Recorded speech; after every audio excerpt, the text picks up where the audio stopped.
Okay. We'll start with prudential norms on income recognition, asset classification, and provisioning relating to advances. See, very simple. Advances நம்ம வெளில கொடுக்குற பணம். அந்த பணம் வந்து அந்த பணத்துல மாசம் மாசம் ஃபார் எக்ஸாம்பிள் இப்போ நீங்க வந்து 1 கோடி ரூபா வெளில லோன் கொடுக்குறீங்க அப்படின்னா அந்த லோன்ல மாசம் மாசம் வந்து ஒரு 1 lakh rupees வந்து உங்களுக்கு இஎம்ஐயா வரணும்.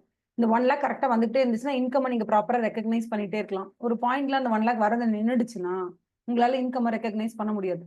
அப்பன்னு அந்த அட்வான்சஸை நீங்க எப்படி கிளாஸிஃபை பண்ணுவீங்க? மாசம் மாசம் பணம் வந்துட்டு இருந்த வரைக்கும் இன்கம் ரெக்கக்னைஸ் பண்ணீங்க, அந்த அசெட்டை நல்ல அசெட்னு வச்சிருந்தீங்க, நல்ல ஸ்டாண்டர்டான அசெட்னு வச்சிருந்தீங்க. ஒரு பாயிண்ட்ல 3 மாசம் ஆச்சு, 4 மாசம் ஆச்சு, மாசம் மாசம் இஎம்ஐ வரல. அப்போ அதை நீங்க எப்படி கிளாஸிஃபை பண்ணுவீங்க? அந்த அசெட் எப்படி கிளாஸிஃபை பண்ணுவீங்க? அது ஸ்டாண்டர்ட் அசெட்டா இல்ல சப்ஸ்டாண்டர்ட் அசெட்டா? அது என்னது அது? எப்படி கிளாஸிஃபை பண்ணுவீங்க? ஒருவேளை வந்து ஒரு ஒரு 6 மாசம் ஆச்சு, 7 மாசம் ஆச்சு, இஎம்ஐயே வரல, என்ன பண்றதுன்னு தெரியல அப்படின்னும் போது அதை வந்து எப்படி நீங்க கிளாஸிஃபை பண்ண போறீங்க? அதை நான் பர்ஃபார்மிங் அசெட்டா கிளாஸிஃபை பண்ண போறீங்களா? என்ன செய்ய போறீங்க அப்படின்றது தான் தேர் ஆஸ்கிங் யூ. ஓகேவா? ஸோ அதை பத்தி நம்ம தெரிஞ்சுக்கிறதுக்காக தான் இந்த கிளாஸிஃபிகேஷனுக்குள்ள வந்திருக்கோம். ஸோ ஃபர்ஸ்ட் ஆஃப் ஆல் நம்ம வந்து வாட் இஸ் ப்ரூடென்ஸ்? ப்ரூடென்ஸ்னா ரேஷனலா திங்க் பண்றது, ப்ரூடென்ட்டா திங்க் பண்றது, அறிவாளித்தனமா ரேஷனலா லாஜிக்கலா யோசிச்சு கரெக்டா அது வந்து என்ன சொல்றது, அதை கிளாஸிஃபை பண்றது, அதுதான் ப்ரூடென்ஷியல் நார்ம்ஸ் அப்படின்னு சொல்றது.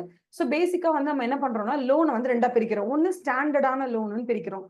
அதுக்கு இன்னொன்று வந்து என்னன்னா, ஐயோ இது வந்து இனிமே ஒர்க் அவுட்டே ஆகாது, ஸ்டாண்டர்ட் அசெட், இன்னொன்னு நான் பர்ஃபார்மிங் அசெட். இந்த பக்கம் இருக்கிறதுல ஸ்டாண்டர்ட் அசெட் எப்படி இருக்காங்க, ஸ்டாண்டர்ட் அசெட்ஸா இருக்கு இந்த பக்கம் எல்லாமே. இந்த பக்கம் நான் பர்ஃபார்மிங் அசெட்டா இருக்கு எல்லாமே.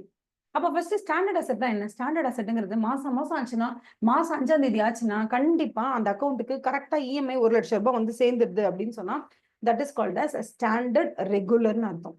சப்போஸ் 5ஆம் தேதி அன்னைக்கு 1 lakh அந்த அக்கௌண்ட்டுக்கு வரணும்பா, ஆனா வரல அப்படின்னா என்ன பண்றது?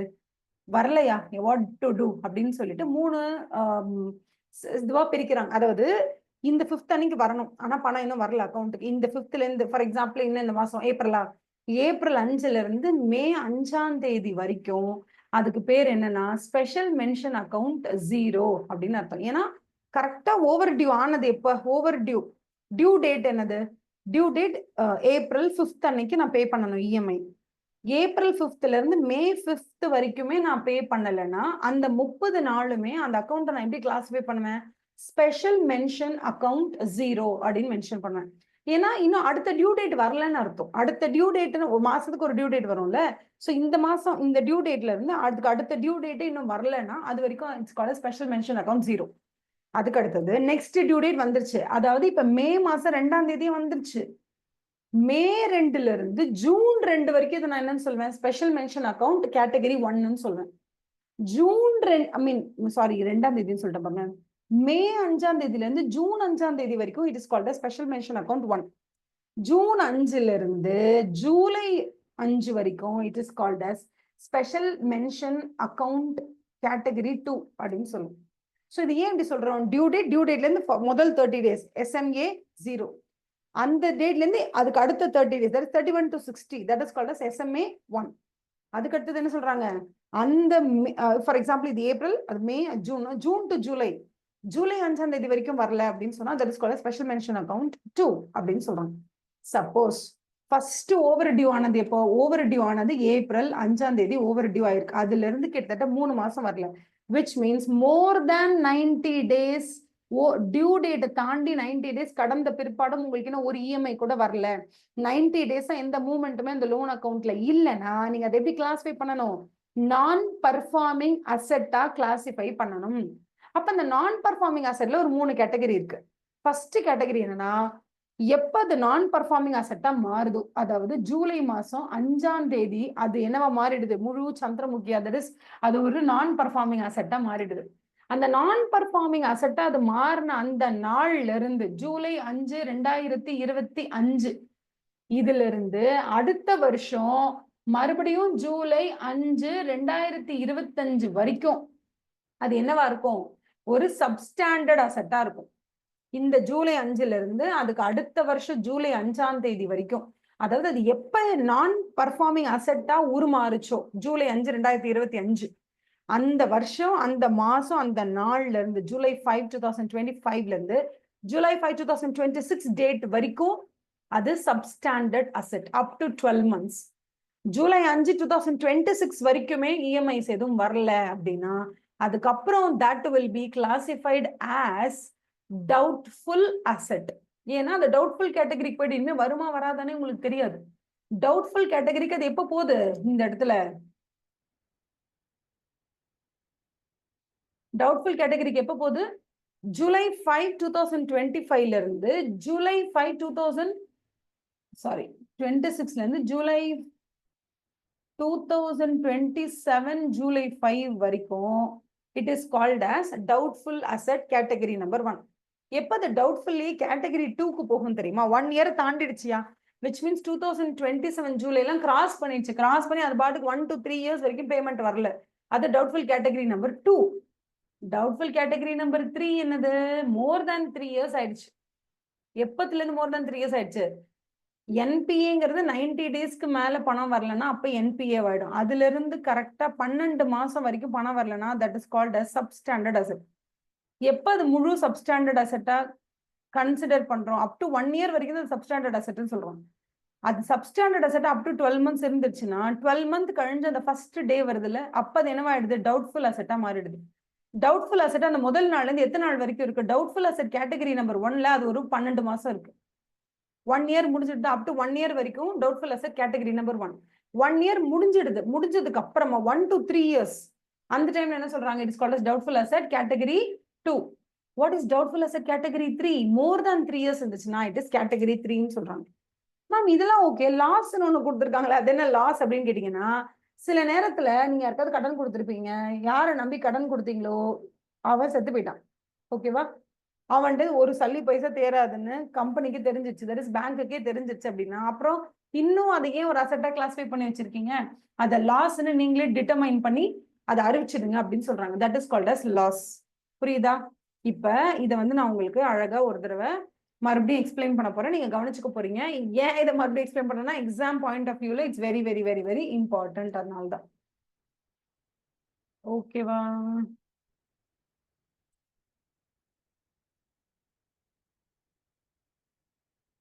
இல்ல ஏதோ போன பேட்ச்க்கு ஏதோ நடத்தினப்ப எழுதி வச்சிருக்கேன் போல இருக்கு.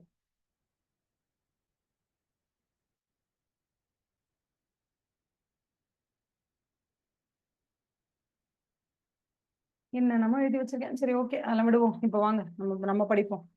Okay, so first of all இப்போ நம்ம என்ன பண்ண போறோம்? நமக்கு கரெக்டாக டியூ டேட் வருது. டியூ டேட் எப்போ வருது? 5ஆம் தேதி. எல்லா மாசமும் 5ஆம் தேதி வருது. ஸோ வாட் இஸ் ஓவர் டியூன்னு என்ன? டியூ டேட் தாண்டி நம்ம பே பண்ணலாம், it is called as overdue. சரி இப்படி வச்சுக்கலாமா? April 5 இதான் டியூ டேட். April 5 பே பண்ணல, அப்ப நம்ம என்ன பண்ணுவோம்? May 5 வரைக்கும் வெயிட் பண்ணுவோம். அப் டு May 5 இதை நம்ம என்னன்னு சொல்றோம்? ஸ்பெஷல் மென்ஷன் அக்கவுண்ட் 0ன்னு சொல்றோம். May 5ல இருந்து June 5 வரைக்கும் நம்ம இது என்னன்னு சொல்றோம்? ஸ்பெஷல் மென்ஷன் அக்கவுண்ட் 1ன்னு சொல்றோம். ஜூன்ல இருந்து ஜூலை 5 வரைக்கும் நம்ம இது என்னன்னு சொல்றோம்? It is called as SMA 2ன்னு சொல்றோம். எப்போ இது டியூ டேட்ல இருந்து 90 டேஸையும் தாண்டி விட்டதோ, எப்ப அது 91st டேக்குள்ள காலடி எடுத்து வைக்குதோ, டியூ டேட் முடிஞ்சு April 5 முடிஞ்சு May 5 June 5 July 5, இதை நான் வந்து இதுல நல்லா ஞாபகம் வச்சுக்கோங்க. 90 டேஸ் தான் கணக்கு கொடுத்துருக்காங்க. மேல 31 நாள், ஜூன்ல 30 நாள், ஜூலைல எத்தனை நாள், அந்த நாள்லாம் இருக்கு. நம்ம வந்து இந்த நம்மளோட கன்வீனியன்ஸ்க்காக நம்ம என்ன பண்றோம்னா we'll assume here that every month 1 month is equal to 30 days நம்ம சும்மா அசியூம் பண்ணிக்கலாம். அப்பதான் நமக்கு வந்து புரியும், நல்லா புரியறதுக்காக இந்த example எடுத்துக்கோம். So April 5 we'll imagine all the month has only same number of days, 30 days இருக்குன்னு வச்சுப்போம். அப்ப April 5 to May 5 வந்து SMA 0, May 5 to June 5 SMA 1, June 5 to July 5 SMA 2. 90 days முடிஞ்சிச்சு. 91st டே எப்போ வரும்? கரெக்டா ஜூலை 6ஆம் தேதி 91st டே வருதுன்னு வச்சுப்போம்.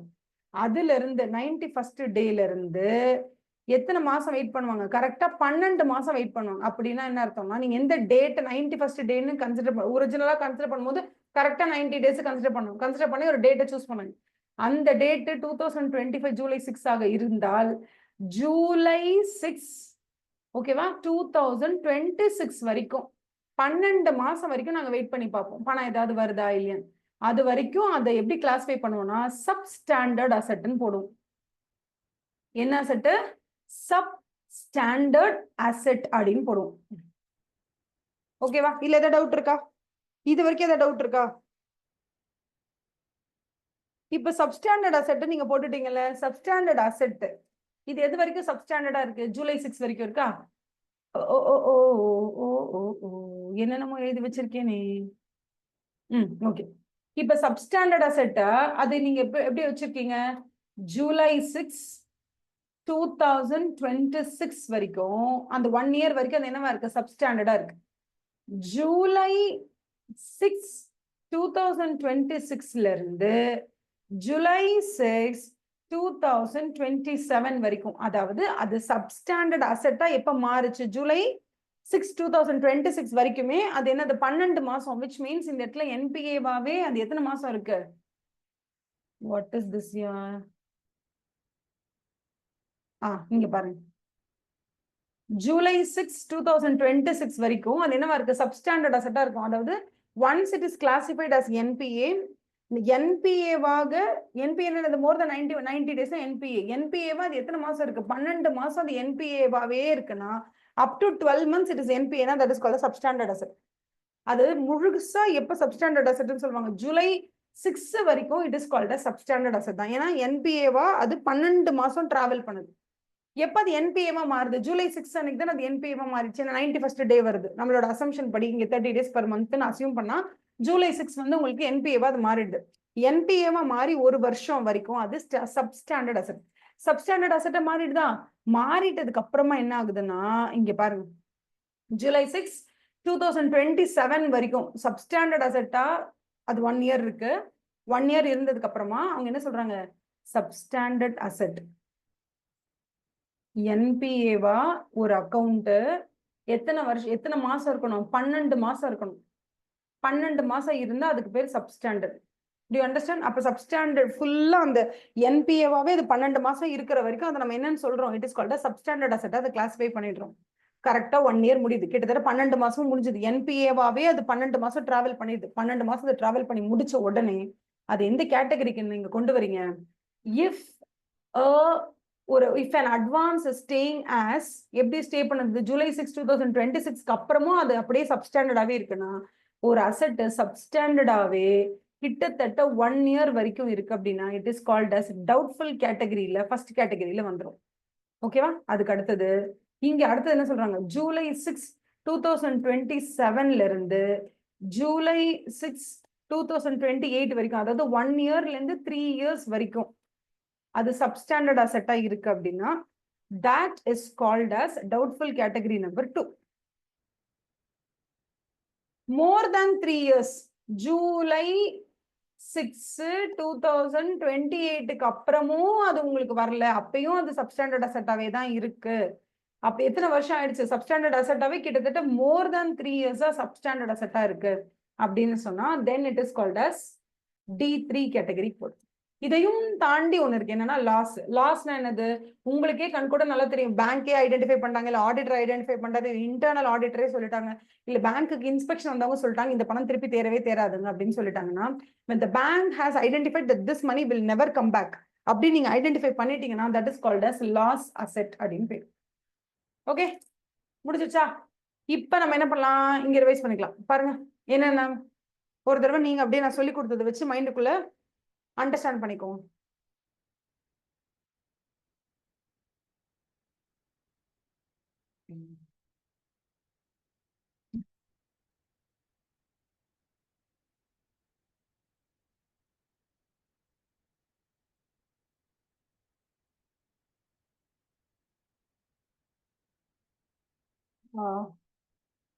Do you have any doubts in this?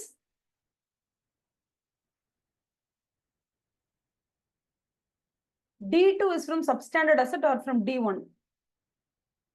D1ல இருந்து தான். D1ல இருந்து, அதாவது எப்படின்னா சப்ஸ்டாண்டர்ட் அசெட்ல இருந்து தான் எல்லா டவுட்ஃபுல் அசெட்ஸுமே கவுண்ட் பண்ணணும். D1ல இருந்து 2 வருஷம், D2ல இருந்து 2 வருஷம் அப்படி இல்லை. சப்ஸ்டாண்டர்ட் அசெட்ல இருந்து தான் எல்லா டவுட்ஃபுல் அசெட்ஸுமே நம்ம வந்து கவுண்ட் பண்ண வேண்டியது. D1, D2, D3 மூணுமே அது சப்ஸ்டாண்டர்டா மாறின வருஷத்துல இருந்து வச்சுக்கோங்க.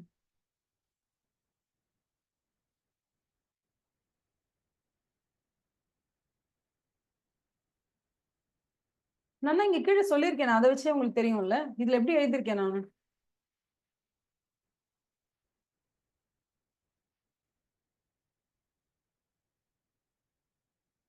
ஒரு அசெட் வந்து என்பிஏவா மாறுறதுக்கு 90 நாள் ஆகும். 91வது நாள் அது என்பிஏவா இருக்கு. அது என்பிஏவா ஒரு 12 மாசம் இருக்கணும். அப்ப 91வது நாள் இருக்குல்ல, அதுதான் முதல் நாள்னு நீங்க எடுத்துக்கிட்டீங்கன்னா அதுல இருந்து கரெக்டா 12 மாசம் வரைக்கும் அதை நீங்க என்ன நினைப்பீங்க, அதை சப்ஸ்டாண்டர்ட் அசெட்னு கிளாஸிஃபை பண்ணுவீங்க. இந்த சப்ஸ்டாண்டர்ட் அசெட் அப்படிங்கிறது இப்படி இருக்கும். சப்ஸ்டாண்டர்ட்னா இதுதான். சப்ஸ்டாண்டர்டா மாறி முழுமை பெறுற நாள் என்னன்னா அந்த 12வது மாசத்தோட இறுதி நாள். அதுதான் வந்து உங்களுக்கு சப்ஸ்டாண்டர்ட் அசெட்டோட இறுதி. அப்ப இந்த இடத்துல நீங்க எந்த டேட் வேணா எடுத்துக்கோங்களேன். என்பிஏவா அது மாறும் தருணம் 91st டே. அது எந்த டேவா வேணா இருக்கு. ஜான்வரி 1 கூட இருக்கட்டுமே, 91st டேவா மாறுறது. இந்த ஜான் 1ல இருந்து 12 மாசம் டிசம்பர் 31 வரைக்கும் அது சப்ஸ்டாண்டர்ட்னு சொல்லுவோம். அதுக்கு அடுத்த ஜான் 1ல இருந்து அடுத்த டிசம்பர் 31 வரைக்கும் அதை டவுட்ஃபுல் அசெட் கேட்டகரி 1ன்னு சொல்லுவோம். அதுக்கு அடுத்தது இந்த இடத்துல ஜான் 1ல இருந்து டிசம்பர் 31 ஓகேவா, ஒரு வருஷம். மறுபடியும் இன்னொரு வருஷமும் போகுது. இன்னொரு ஜான் 1, இன்னொரு டிசம்பர் 31. இந்த மாதிரி 2,3 ஓகேவா. So more than 1 but less than 3. இந்த இடத்துல 1 இயர் அது கிராஸ் பண்ணிடுச்சு. 1 இயர் கிராஸ் பண்ணது 3 இயரை விட கம்மியா இருக்கு அப்படின்னா இந்த இடத்துல it is called as doubtful asset category number 2. இதை தாண்டிடுச்சு, இந்த டிசம்பரையும் தாண்டிடுச்சு, அடுத்த ஜான் 1 கிராஸ் பண்ணிடுச்சுன்னா அதுக்கப்புறமா it is called as doubtful asset category number 3. ஓகேவா. எல்லாமே வந்து உங்களுக்கு கால்குலேட் பண்றது சப்ஸ்டாண்டர்ட் அசெட்டா மாறின தருணத்துல இருந்தா கால்குலேட் பண்ணுவாங்க. ஏன்னா D1ல இருந்து கால்குலேட் பண்ணணும், D2ல இருந்து கால்குலேட் பண்ணணும் அப்படின்னா சப்ஸ்டாண்டர்ட் அசெட்டா மாறி 1 இயர் வரைக்கும். ஒண்ணுமே இல்லை, குழந்தை பிறக்குது, அதுக்கு 1 வயசுன்னு எத்தனை நாள் நீங்க சொல்வீங்க? பிறந்ததுல இருந்து 1 வருஷம் அதுக்கு 1 வயசு. பிறந்ததுல இருந்து 1 இயர்க்கு மேல 3 இயர்க்கு உள்ள இருந்துச்சுன்னா நீங்க அதை என்னன்னு சொல்வீங்க? அதுக்கு ஒரு பேர் வச்சிருக்கீங்க. 3 இயர்ஸ்க்கு மேல இருந்தா அதுக்கு ஒரு பேர் வச்சிருக்கீங்க. எல்லாமே பிறந்த நாள்ல இருந்து தானே அதை கன்சிடர் பண்ணுவீங்க.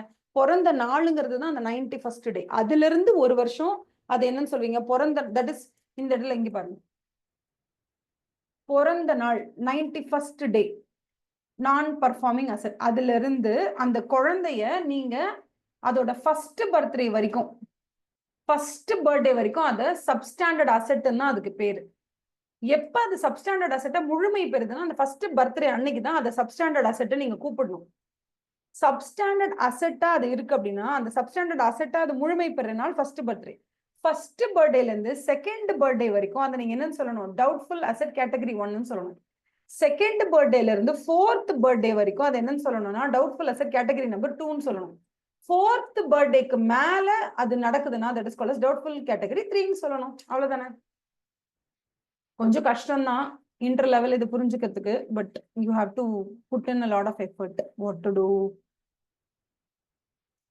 மலையை தாண்டணும்னு வந்துட்டா எகிரி குதிச்சுதான் ஆகணும். வாருங்கள். ஓகேவா. இதுதான் இங்க சொல்றாங்க. வாட் இஸ் என்பிஏன்னு சொல்றாங்க. ஓகே, நான் பர்ஃபார்மிங் அசெட்னா என்னன்னு சொல்றாங்க. ஒரு தடவை நீங்க இதை ரிவைஸ் பண்ணிக்கோங்க. Take some 2-3 minutes and revise this. நான் சொன்னதை வச்சு ஜஸ்ட் அப்படியே அசிமுலேட் பண்ணிட்டே வாங்க. and then we'll go to என்பிஏனா என்னன்றதை நான் சொல்றேன். சரியா?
ஓகேவா. So we'll see what is non-performing asset. Non-performing assetனா என்னன்னா நார்மலா வந்து லாங் டேர்ம் லோன்ஸ்லாம் இருக்குன்னு வச்சுக்கோங்களேன். அப்போ அவங்க வந்து அதுக்கு 90 days டைம் கொடுப்பாங்க. 90 days வரைக்கும் நமக்கு பணம் வரலன்னா it is called as non-performing asset. இப்போ ஃபார் எக்ஸாம்பிள் சிலதெல்லாம் எப்படி இருக்கும்னா அவங்க வாங்கியிருக்கிறது லாங் டேர்ம் லோனாலாம் இருக்காது. சாதாரணமா வந்து என்ன பண்ணுவாங்க, சும்மா ஓடி பேலன்ஸ்ல வாங்கியிருப்பாங்க, ஓவர் டிராஃப்ட், கேஷ் கிரெடிட், அந்த மாதிரி ஷார்ட் டேர்ம் லோன்ஸ் மாதிரி வாங்கியிருப்பாங்க. அதுக்கெல்லாம் நீங்க 3 மாசம்லாம் வெயிட் பண்ண முடியுமா அப்படின்னு கேட்டா மெயின்டைனே பண்ண முடியாது. ஓகே, அப்ப அவங்க என்ன சொல்றாங்கன்னா லாங் டேர்ம் லோன்ஸ் ஒரு டேர்ம் லோன்ஸ் வரும்போது நம்ம 90 டேஸ் இன்ஸ்டால்மெண்ட் பீரியட் அப்படிலாம் வெயிட் பண்ணலாம். பட் அக்கௌண்ட் வந்து உங்களுக்கு ஓவர் டிராஃப்ட்ல கடன் வாங்கியிருக்கேன், இல்ல கேஷ் கிரெடிட்டா வாங்கியிருக்கேன், தட் இஸ் இப்ப கேட்டிருப்பேன் உடனே பணம் கொடுப்பாங்க, ஒரு 1 மந்த்ல திருப்பி தரேன், 2 மந்த்ல திருப்பி தரேன், அந்த மாதிரி பிசினஸ்க்காக லோன் வாங்குவோம். அந்த மாதிரி லோன் வாங்கியிருக்கும் போது நான் பர்ஃபார்மிங் அசெட்னா என்ன அப்படின்னா, அவுட் ஆஃப் ஆர்டரா இருக்கும்போது நான் பர்ஃபார்மிங் அசெட்னு சொல்றாங்க. ஓகேவா? நம்பர் 3 என்னன்னா, இப்ப இது வந்து இந்த பில்ஸ் எல்லாம் இருக்குன்னு வச்சுக்கோங்களேன். ஃபார் எக்ஸாம்பிள் நீங்க வந்து ஒரு போஸ்ட் டேட் செக்கை கொடுத்துட்டு டிஸ்கவுண்ட் பண்ணி பணத்தை வாங்கிட்டு போயிட்டீங்க. ஓகேவா? இப்ப என்ன அது bill remains over due for a period of more than 90 days. அந்த பில்லுக்கு விட்டு பே மணி, ஆனா அந்த பே பண்ண வேண்டிய டேட்டை தாண்டி 3 மாசம் ஆயிடுச்சு, 90 டேஸ் தாண்டிடுச்சுன்னா அது நான் பர்ஃபார்மிங் அசெட். ஸோ பேசிக்கலி அவங்க என்ன சொல்றாங்கன்னா, நான் பர்ஃபார்மிங் அசெட்னா என்னன்னு கேட்கறாங்க. ஒன்னு வந்து லாங் டேர்ம் லோன்ஸ் அந்த 3 மாசம் வெயிட் பண்ணுங்க, தட் இஸ் 90 டேஸ் வெயிட் பண்ணுங்க. 90 டேஸ் வரைக்கும் யாருமே பே பண்ணல, அதாவது டியூ டேட்ல இருந்து எந்த டைம்ல வந்து இட் ஃபெல்ட் டியூவோ அந்த டைம்ல இந்த டியூ டேட்ல இருந்து 90 டேஸ் தாண்டிடுச்சுன்னா அது என்பிஏ அப்படி சொல்றாங்க. இன்னொன்னு சும்மா இந்த கேஷ் கிரெடிட் ஓவர் டிராஃப்ட் ஃபெசிலிட்டிலாம் கொடுப்பாங்க. அப்ப எப்படி நம்ம வைக்கிறது, அப்ப எந்த நடந்துச்சுன்னா அது என்பிஏ அப்படின்னு கேட்கறதுக்கு அவங்க என்ன சொல்றாங்க, out of order. Out of order ஆயிடுச்சுன்னா அது என்பிஏன்னு சொல்றாங்க. அப்ப அவுட் ஆஃப் ஆர்டர்னா என்னன்னு இன்னும் அவங்க நமக்கு சொல்லி தரல, இதுக்கப்புறம் தான் சொல்ல போறாங்க அவுட் ஆஃப் ஆர்டர்னா என்னன்னு. இது ஒன் ஆஃப் த கொஸ்டின் பேப்பர்ஸ்ல இது வந்து 2 மார்க்ஸ்க்கு கொஸ்டின் வந்துச்சு. What is out of order அப்படிங்கிறது ஒரு கொஸ்டினாவே வந்துச்சு. ஓகேவா? அதுக்கு அடுத்தது இதுவே பில்ஸ் டிஸ்கவுண்டிங், பில்ஸ் பர்ச்சேசிங் எல்லாம் இருந்துச்சுன்னா நம்மகிட்ட ஒரு பில் இருக்கு, அதுக்கு பேமெண்ட் டேட் வருது, ஒருத்தவங்க நமக்கு பே பண்ண வேண்டிய டேட் ஒன்று வருது, அதுல இருந்து 90 டேஸ் வரைக்கும் நமக்கு பில் வந்து பே ஆகல, ஓவர் டியூவாவே இருக்கு அப்படின்னு சொன்னா அந்த டைம்ல it can be classified as NPA. So பில்ஸ்னா 90 டேஸ், இதுவும் டியூ டேட்ல 90 டேஸ். பட் இதுக்கு மட்டும் ஏன் சும்மா 90 டேஸ்ன்னு சொல்ல மாட்டேங்கிறாங்க? வேறுமனே சொல்லிடலாம்ல, 90 டேஸ் வரைக்கும் எதுவுமே வரலன்னா அது வந்து டியூ டேட், அது வந்து என்பிஏன்னு சொல்ல வேண்டியதானே? ஏன் வந்து இந்த ஓவர் டிராஃப்ட்டும் கேஷ் கிரெடிட்க்கும் சொல்ல மாட்டாங்க? அப்படி இந்த அவுட் ஆஃப் ஆர்டர்னா என்ன அப்படின்னு கேட்கறாங்க. அவுட் ஆஃப் ஆர்டர்னா என்ன சொல்றாங்க பாருங்க. What is out of order? Out of ஆர்டர்னா அவுட்ஸ்டாண்டிங் பேலன்ஸ். அதாவது உங்க அக்கௌண்ட்ல என்ன இருக்கும், எப்போதுமே வந்து 1 crore இருக்குன்னு வச்சுக்கோங்களேன். உங்களுக்கு என்ன சொல்லுவாங்க, 1 crore நீங்க அக்கௌண்ட்ல வச்சிருக்கீங்க, அதனால நீங்க எப்போதுமே ஆவரேஜா இத்தனை பேலன்ஸ் வச்சிருக்கனால நாங்க உங்களுக்கு என்ன பண்றோம், ஒரு லோன் ஃபெசிலிட்டி கொடுக்குறோம். என்ன அப்படின்னா, நீங்க எப்ப நீங்க 1 crore மாசம் ஃபுல்லா வச்சிருக்கீங்க, உங்களுக்கு திடீர்னு ஒரு 10 நாளைக்கு என்ன தேவைப்படுதுன்னா 1.25 லட்சம் தேவைப்படுதுன்னா அப் டு 15 lakhs நீங்க எக்ஸ்ட்ராவா வித்ட்ரா பண்ணிக்கலாம்னு சொல்றாங்க. அப்ப 1 கோடி ரூபாய் பேலன்ஸ் இருக்கிற ஒரு கம்பெனி அவங்களுக்கு வேணும்னா அவங்க செக் எழுதி கொடுக்கலாம். 1 lakh and 7, 1 crore and 7 lakhs, 1 crore and 10 lakhs, 1 crore and 15 lakhs வரைக்கும் அந்த அக்கௌண்ட்ல இருந்து அவங்க பணம் எடுத்துக்கலாம். இதுக்கு பேர் தான் வந்து ஓவர் டிராஃப்ட் பேலன்ஸ் இல்ல கேஷ் கிரெடிட் அந்த மாதிரி சொல்லுவாங்க. இந்த 15 லட்சம் தான் அவங்களுக்கு லிமிட்னு வச்சுக்கோங்களேன், அதை அவங்க எடுத்துக்கலாம். இப்ப இந்த மாதிரி எடுக்கிறாங்கல்ல, எடுக்கட்டும், அதெல்லாம் பிரச்சனை இல்லை, அவங்களுக்கு கொடுக்குற லிமிட்டை தான் அவங்க எடுத்துக்கிறாங்க. சில நேரத்துல என்ன பண்ணுவாங்கன்னா, சாங்ஷன்டு லிமிட் 15 lakhs, உங்க 15 lakhs வரைக்கும் எக்ஸ்ட்ராவா எடுத்துக்கோன்னு சொல்றோம். ஆனா அவங்க என்ன பண்றாங்க, 15 lakhs விட எக்ஸ்ட்ராவா யூஸ் பண்றாங்கன்னு வச்சுக்கோங்களேன், அப்பவே அது அவுட் ஆஃப் ஆர்டர் தான். Okay, so what happens is that the outstanding balance remains continuously in excess of the sanctioned limit or drawing power அப்படின்னு சொல்லுவாங்க. உனக்கு என்ன சாங்ஷன் லிமிட் கொடுத்துருக்காங்க, உனக்கு என்ன டிராயிங் பவர் கொடுத்துருக்காங்களோ அதை விட எக்ஸஸா நீ எடுத்து வச்சிருக்க அப்படின்னு சொன்னா அப்ப டெஃபினட்டா கண்டினியூஸா இருக்கு. The outstanding balance remains continuously in excess of the sanctioned limit or drawing powerனா அது ஒண்ணு இருக்கு. நம்பர் 2 என்ன அப்படின்னா, in cases where the outstanding balance in the principal operating account is less than the sanctioned limit or drawing power, but there are no credits continuously for 90 days. இல்ல இது நான் வந்து உங்களுக்கு கிளியரா இங்க போட்டு சொல்லி கொடுத்துறேன், ஏன்னா படிச்சு சொல்லி கொடுத்தா உங்களுக்கே புரியாது. 3 சிச்சுவேஷன் இருக்கும்போது இதை வந்து நம்ம என்ன சொல்றோம், அவுட் ஆஃப் ஆர்டர்னு சொல்றோம். ஒண்ணு என்னன்னா, இங்க பாரு நீ 15 லட்சம் தான் எடுக்கணும், அதுக்கு மேல எடுக்கவே கூடாதுன்னு நான் சொல்றேன். ஆனா அவங்க என்ன பண்றாங்க, மோர் தேன் 15 lakhs எடுத்து யூஸ் பண்றாங்க. மேம் இது யூஸ் பண்ண முடியுமா அப்படின்னு கேட்டா, பை ரெக்வசிஷன் அவங்க ஏதாவது வாங்கி யூஸ் பண்ணுவாங்க. அந்த மாதிரி அப்படி யூஸ் பண்றாங்கன்னா அவங்களுக்கு சாங்ஷன் பண்ணியிருக்கிற லிமிட்டை தாண்டி அவங்க பணத்தை யூஸ் பண்ணாங்கன்னா அவுட் ஆஃப் ஆர்டர். இது ஒரு அவுட் ஆஃப் ஆர்டர். அடுத்தது, உங்களுக்கு லிமிட் என்ன கொடுத்துருக்காங்க, 15 லட்சம் எக்ஸ்ட்ரா யூஸ் பண்ணிக்கலாம்னு சொல்லியிருக்காங்க. 15 லட்சம் எல்லாம் நீங்க யூஸ் பண்ணல, 10 லட்சம் தான் யூஸ் பண்ணிருக்கீங்க. உங்களுக்கு கொடுத்துருக்க லிமிட்டுக்குள்ளதான் நீங்க யூஸ் பண்ணிருக்கீங்க. ஆனா கிட்டத்தட்ட அவங்க என்ன சொல்றாங்க பாருங்க, 90 நாள் ஆச்சு. நீங்க இந்த 10 லட்சம் லோன் எடுத்து 90 நாள் ஆச்சு, இது வரைக்கும் 1 ரூபாய் கூட நீங்க அதுல இன்ட்ரெஸ்ட்னு கட்டவே இல்லை, எந்த கிரெடிட்டும் அதுல பண்ணவே இல்லை அந்த அக்கௌண்ட்ல அப்படின்னா அதுக்கு பேரு out of order. Do you understand? இன்னொன்னு, 15 லட்சம் வந்து உங்களுக்கு சாங்ஷன் லிமிட், நீங்க எடுத்திருக்கிறது 5 லட்சம் தான். ஆனா கடந்த 90 நாள 1 ரூபாய் கூட இன்ட்ரெஸ்ட் கட்டலையா? நானு கட்டியிருக்கீங்க. 90 நாளா நீங்க இன்ட்ரெஸ்ட் கட்டிருக்கீங்க. 5 லட்சம் ரூபாய்க்கு ஆக்சுவலா இன்ட்ரெஸ்ட் வந்து கிட்டத்தட்ட 30,000 ரூபாய் நீங்க பே பண்ணணும்னு வச்சுக்கோங்களேன். நீங்க ஒரு 3,000 ரூபாய் பே பண்ணிருக்கீங்க. அப்பயும் இது அவுட் ஆஃப் ஆர்டர் தான் சொல்றாங்க. இதுதான் 3 சிச்சுவேஷன். நம்பர் 1, உனக்கு கொடுத்திருக்கிற சாங்ஷன் லிமிட்டை விட அதிகமா நீ யூஸ் பண்ண அவுட் ஆஃப் ஆர்டர். கொடுத்திருக்கிற சாங்ஷன் லிமிட்டை விட கம்மியா யூஸ் பண்ணிருக்கிற, ஆனா 90 டேஸ் இன்ட்ரெஸ்டே பே பண்ணலனாலும் அது அவுட் ஆஃப் ஆர்டர். கொடுத்துருக்கிற சாங்ஷன் லிமிட்டை விட கம்மியா தான் எடுத்திருக்கிற, அதுக்கு நீ இன்ட்ரெஸ்டும் பே பண்ணிருக்கிற, ஆனா அந்த இன்ட்ரெஸ்ட் அடிக்குவேட்டா இல்லைனாலும் அது அவுட் ஆஃப் ஆர்டர். ஸோ இந்த அவுட் ஆஃப் ஆர்டர்னு வந்துச்சுனாலே ஒரு லோனை நீங்க இஷ்யூ பண்ணிருக்கீங்க, அந்த லோனை ரீபே பண்றதுல இந்த அளவுக்கு 3 அவுட் ஆஃப் ஆர்டர் வருது அப்படின்னா, வென் லோன் அது ஓவர் டிராஃப்ட் ஆர் கேஷ் கிரெடிட்டா இருக்கும் போது அது வந்து என்னென்ன மாறுதுங்க இந்த இடத்துல அவுட் ஆஃப் ஆர்டரா மாறும்போது இட் இஸ் கால்ட் அஸ் நான் பர்ஃபார்மிங் அசெட் அப்படின்னு கிளாஸிஃபை பண்ண சொல்றாங்க. ஓகேவா? To you understand? இந்த தான் அவங்க சொல்றாங்க, வேற எதுவுமே சொல்ல. இந்த மூணுமே நடந்துச்சு. கிரெடிட் சீர் அதாவது சொல்றாங்களே, நம்பர் 1 சாங்ஷன்டு லிமிட்டை விட நீ அதிகமா எடுத்திருக்கிற. உனக்கு கொடுக்கப்பட்டது 50 lakhs தான் யூஸ் பண்ணா, அதை விட அதிகமா யூஸ் பண்ணிருக்கிற. இன்னொன்னு நீ யூஸ் பண்ணது கண்டிப்பா சாங்ஷன் லிமிட்டை விட கம்மியா தான் இருக்கு. But no credit of interest, ஒரு இன்ட்ரெஸ்ட் பேமெண்ட், அது இது ஒரு கிரெடிட்ஸ் கிடையாது. No credits continuously for 90 days. அடுத்தது என்ன சொல்றாங்க? Credits are there but not enough to cover the interest debited. Credits are there but நீங்க பே பண்ண வேண்டிய இன்ட்ரெஸ்ட் 30,000 ரூபாய். நீங்க 30,000 இன்ட்ரெஸ்ட் பே பண்ணுமா 90 நாள் கடத்துறீங்க. ஸோ இந்த இடத்துலயுமே உங்களுக்கு ரொம்ப இம்பார்ட்டண்டா அவங்க சொல்லியிருக்கிறது என்ன அப்படின்னா, credits are there but not enough to cover the interest debited during the same period of 90 days. அதே 90 days கேட்டகரி தான் இங்கேயும் கொடுத்துருக்காங்க. பட் அந்த 90 days எப்படி ஸ்பிளிட் பண்ணியிருக்காங்க அப்படின்னா, சாங்ஷன் லிமிட்டுக்கு மேல எடுத்தாலும் அவுட் ஆஃப் ஆர்டர், சாங்ஷன் லிமிட்டுக்கு கீழே எடுத்துட்டு 90 days இன்ட்ரெஸ்ட் பே பண்ணாம இருந்தாலும் out of order, sanction limit கீழே எடுத்துட்டு 90 daysக்கு உள்ள நீங்க எதோ இன்ட்ரெஸ்ட் பே பண்ணிருக்கீங்க பட் ஃபுல் இன்ட்ரெஸ்ட் பே பண்ணலனாலும் it is called as out of order. So out of ஆர்டரா இருக்கு அப்படின்னா அது எப்போ அது அவுட் ஆஃப் ஆர்டரா மாறுது? நல்லா ஞாபகம் வச்சுக்கோங்க. அப் டு 90 days டைம்ல இன்ட்ரெஸ்ட் பேமெண்ட் 30,000 பே பண்ண வேண்டியதுல 3,000 தான் நீங்க பே பண்ணிருக்கீங்கன்னா அப்ப அது அவுட் ஆஃப் ஆர்டரா மாறுது. கரெக்டா? இப்ப நீங்க நான் பர்ஃபார்மிங் அசெட்டோட மீனிங்க்கு வாங்க. அவங்க என்ன சொல்றாங்க? எப்போ ஒரு அசெட்மா இது வந்து உங்களுக்கு ஸ்கிரீன் ஷேரிங் பாஸ்ட்னு வருது. are you able to see the book?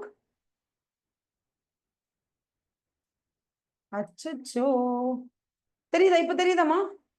நான் பர்ஃபார்மிங் அசெட் இந்த 3 பாயிண்ட பாத்துக்கோங்க. அவங்க என்ன சொல்றாங்க? நான் பர்ஃபார்மிங் அசெட்டை பொறுத்த வரைக்கும் when it comes to non performing asset, what is a non performing asset? First என்ன சொல்றாங்க? மேல இருக்கு பாருங்க, இன்ட்ரெஸ்ட், இன்ஸ்டால்மெண்ட், பிரின்சிபல், ரீபேமெண்ட், அந்த term loan, long term loan வாங்கும்போது முதல் 3 டியூ ஆகி 3 மாசம் நீங்க பே பண்ணலாம், அந்த என்பிஏன்னு சொல்றாங்கல்ல. செகண்ட் பாயிண்ட் என்ன சொல்றாங்க பாருங்க, the account remains out of order in respect of a overdraft cash credit facility. அப்ப எப்ப வந்து அது அவுட் ஆஃப் ஆர்டர் ஆகுதோ அந்த அவுட் ஆஃப் ஆர்டர் ஆகுறதுல இருந்து அது என்பிஏவா மாறிடுதுன்னு சொல்றாங்க. பில்ஸை பொறுத்த வரைக்கும் 90 days செட்டில்மெண்ட் டேட்ல இருந்து, தட் இஸ் பேமெண்ட் டேட்ல 90 days இருந்துச்சுன்னா பில் வந்து 90 days.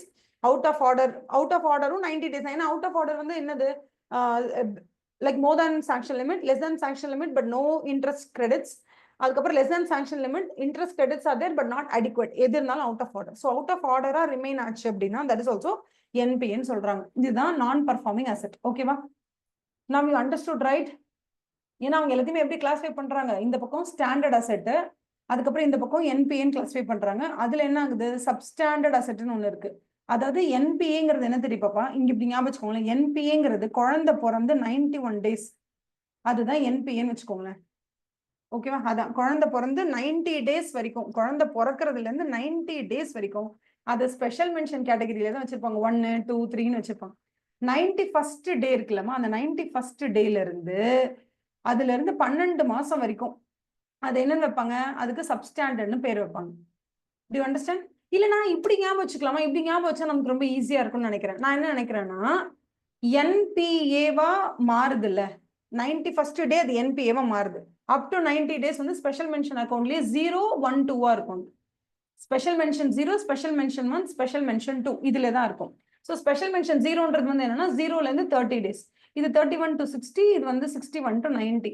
91ல அது என்பிஏவா மாறுதுல, அதுதான் ஒரு குழந்தை பிறக்கிற டேன்னு வச்சுக்கோங்களேன். அதுதான் என்பிஏவா பார்ன் ஆகுறது 91st டே. குழந்தை பிறக்குதுன்னா அதுல இருந்து ஃபர்ஸ்ட் பர்த்டே, இப்படி ஞாபகம் வச்சுக்கோங்க, அதுல இருந்து ஃபர்ஸ்ட் பர்த்டே வரைக்கும் அதை நீங்க எப்படி கூப்பிடுவீங்க, எஸ்ன்னு கூப்பிடுவீங்க. ஓகேவா? ஃபர்ஸ்ட் பர்த்டேல இருந்து செகண்ட் பர்த்டே வரைக்கும் அதை நீங்க என்னன்னு கூப்பிடுவீங்க அப்படின்னா டவுட்ஃபுல் கேட்டகரி 1ன்னு கூப்பிடுவீங்க. செகண்ட் பர்த்டேல இருந்து 4th பர்த்டே வரைக்கும் அது எப்படி நீங்க கூப்பிடுவீங்க அப்படின்னு கேட்டீங்கன்னா டவுட்ஃபுல் கேட்டகரி 2ன்னு கூப்பிடுவீங்க. More than 4th birthday, more than 4th birthday நீங்க வில் கால் தட் as D3ன்னு கூப்பிடுவீங்க. டவுட்ஃபுல் அசெட் கேட்டகரி நம்பர் 3ன்னு கூப்பிடுவீங்க. ஏன்னா அது எஸ்எஸ்ன்னு அது பேர் வாங்குறதுக்கே அதுக்கு 12 மாசம் ஆயிடுது. நான் எஸ்எஸ் ஆக முழுமையாக மாறுவதற்கே எனக்கு 12 மாசம் ஆயிடுது. ஏன்னா என்னோட ஃபர்ஸ்ட் பர்த்டே வரைக்குமே நான் என்னன்னு கூப்பிடப்படுவேன், மோர் தென் 90 டேஸ்னால நான் யார் என்பிஏ தான். மோர் தென் 3 மந்த்ஸ்னாலும் என்பிஏ தான், மோர் தென் 4 மந்த்ஸ்னாலும் என்பிஏ தான், மோர் தென் 5 மந்த்ஸ்னாலும் என்பிஏ தான், மோர் தென் 6 மந்த்ஸ்னாலும் என்பிஏ தான், மோர் தென் 7th மந்த்னாலும் என்பிஏ தான், மோர் தென் 8, 9, 10, 11 அப் டு 12 மந்த்ஸ் வரைக்கும் நான் கம்ப்ளீட் பண்றேன்னா அந்த entire 12 months I am called as an NPA, but I am classified as substandard அப்படின்னு கிளாசிஃபை பண்றேன். அப்ப அந்த ஃபர்ஸ்ட் பர்த்டே தான் நான் முழுசா சப்ஸ்டாண்டர்டா மாறுறேன். ஒன்ஸ் நான் சப்ஸ்டாண்டர்டா மாறிட்டேன் அப்படின்னா என்னோட ஃபர்ஸ்ட் பர்த்டேல நான் முழுசா சப்ஸ்டாண்டர்டா மாறிட்டேன். சப்ஸ்டாண்டர்டா மாறினதுல இருந்து 1 இயர் வரைக்கும் நான் டவுட்ஃபுல் கேட்டகரி நம்பர் 1. சப்ஸ்டாண்டர்டா மாறினதுல இருந்து 2 and 2nd and 3rd year, which means சப்ஸ்டாண்டர்டா மாறினதுல இருந்து 1ல இருந்து 3 இயர்ஸ் வரைக்கும் இருக்கேன்னா அப்ப நான் என்ன ஆயிடுவேன், அப்போ I will be categorised as D2. More than 3 years அப்படின்னு வரும்போது இட் இஸ் கால்ட் as D3ன்னு வருது. அதனாலதான் இங்கே ஃபர்ஸ்ட் பர்த்டே வரைக்கும் வரதுனால இங்க டபுள் எஸ், இங்க 1 வருஷம், இங்க 2, அதுக்கப்புறம் இங்க மோர் தேன் 4th பர்த்டேக்கு அப்புறமே உங்களுக்கு என்ன ஆயிடும், this will be categorised to D3. இதை மட்டும் எப்படியாவது ஞாபகம் வச்சுக்கோங்க, மெயின் எக்ஸாம்ல கண்டிப்பா வரும். ஓகேவா? அதுக்கப்புறம் out of order, 0.2 and over due and over 90 days of NPA point are same தானே? அவுட் ஆஃப் ஆர்டர் செகண்ட் பாயிண்ட்டும் out over due over 90 days of NPA point are சேமான்னு கேக்குறீங்களா? ஓவர் டியூ எங்க வந்துச்சுன்னா ஓவர் டியூ நம்ம நடத்தவே இல்லையே. It is over due for more than 90 days. நம்ம ஓவர் டியூ டேட் வந்துச்சு. ஓவர் டியூனா என்னன்னா டியூ டேட்டை தாண்டிச்சுன்னா அது பேர் over due. For example June 5ஆம் தேதி உங்களுக்கு டியூ டேட்னா ஜூன் 6 போயிடுச்சுன்னா கூட அது ஓவர் டியூ தான். ஸோ ஜூன் 5ல இருந்து 90 நாள் அது ஓவர் டியூவா இருக்கு அப்படின்னா up to 90 days it is not called as NPA. More than 90 days போகும்போது அது என்பிஏன்னு சொல்லுவாங்க. அவுட் ஆஃப் ஆர்டர் வந்து நீங்க எப்படி கேள்வி கேட்குறீங்க, புக்கு எழுதுனவனை வந்து பைத்தியமாக்கிடுவீங்க. ஏன்னா ஒருவேளை வந்து ஓவர் டியூல இருந்து 90 daysல எல்லாமே என்பிஏ வருதுன்னு வச்சுக்கோங்களேன், அவங்க வந்து கஷ்டப்பட்டு கேஷ் கிரெடிட்டுக்கு வந்து 3 எக்ஸ்பிளனேஷன் கொடுக்க வேண்டியதே இல்லைல்ல.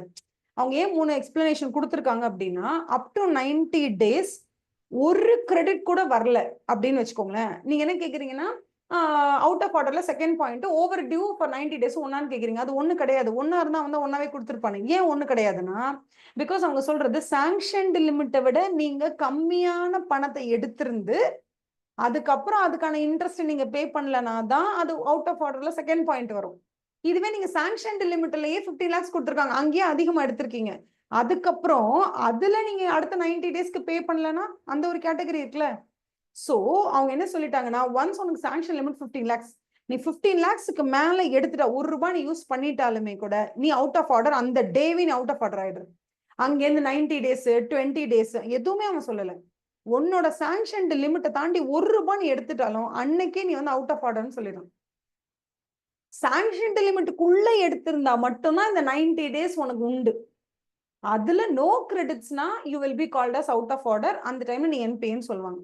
சப்போஸ் அந்த 3 மாசத்துல நான் பே பண்றேன் சார், ஆனா என்னோட இன்ட்ரெஸ்ட் நான் ஃபுல் கவரேஜ் பே பண்ணல, அப்பயும் நீ அவுட் ஆஃப் ஆர்டர் தான், அப்பயும் நீ வந்து நான் பர்ஃபார்மிங் அசெட் தான். ஏன் இது சொல்றாங்க? ஒரு long term asset, that is ஒரு லாங் டேர்ம் லோனா இருக்கும் போது 3 மாசத்துல 1 மாசம் நடுவுல நான் வந்து ஒரு இஎம்ஐ கட்டிட்டா கூட அது அப்படியே கலைஞ்சிரும்.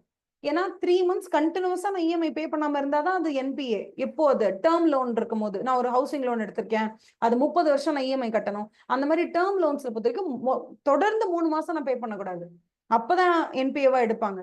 இப்ப இதுல நீங்க over draft, cash credit facility எல்லாம் பாத்தீங்கன்னா ஒரு 3 மாசம் நீங்க கிரெடிட்டே பண்ணாம இருந்தாலும் அது ஓவர் டிராஃப்ட், அது அவுட் ஆஃப் ஆர்டர் தான். 3 மாசத்துல நீங்க கிட்டத்தட்ட வந்து இன்ட்ரெஸ்ட் டு பி நீங்க பே பண்ண வேண்டிய இன்ட்ரெஸ்ட் 30,000 இருக்கு, நீங்க 29,000 பே பண்ணிருக்கீங்க, ₹1000 நீங்க பே பண்ணலனாலும் நீங்க அவுட் ஆஃப் ஆர்டர் தான். அதனால ப்ளீஸ் நீங்களும் குழம்பி உங்க கூட படிக்கிறவங்களையும் சேர்த்து குழப்பிடாதீங்க. அவன் கிளாரிட்டியோட புக்ல கொடுத்துருக்கான். லாங் டேர்ம் லோன்ஸை தனியா டீல் பண்ணுங்க, ஷார்ட் டேர்ம் லோன்ஸை தனியா டீல் பண்ணுங்க. ஷார்ட் டேர்ம் லோன்ஸை நீங்க டீல் பண்ண வேண்டிய முறை வந்து டிஃப்ரெண்ட். ரெண்டுத்துக்கும் ஒரே ஒரு காமன் 90 days வச்சிருக்காங்களே தவிர the way you have to deal with the short term loans is completely different.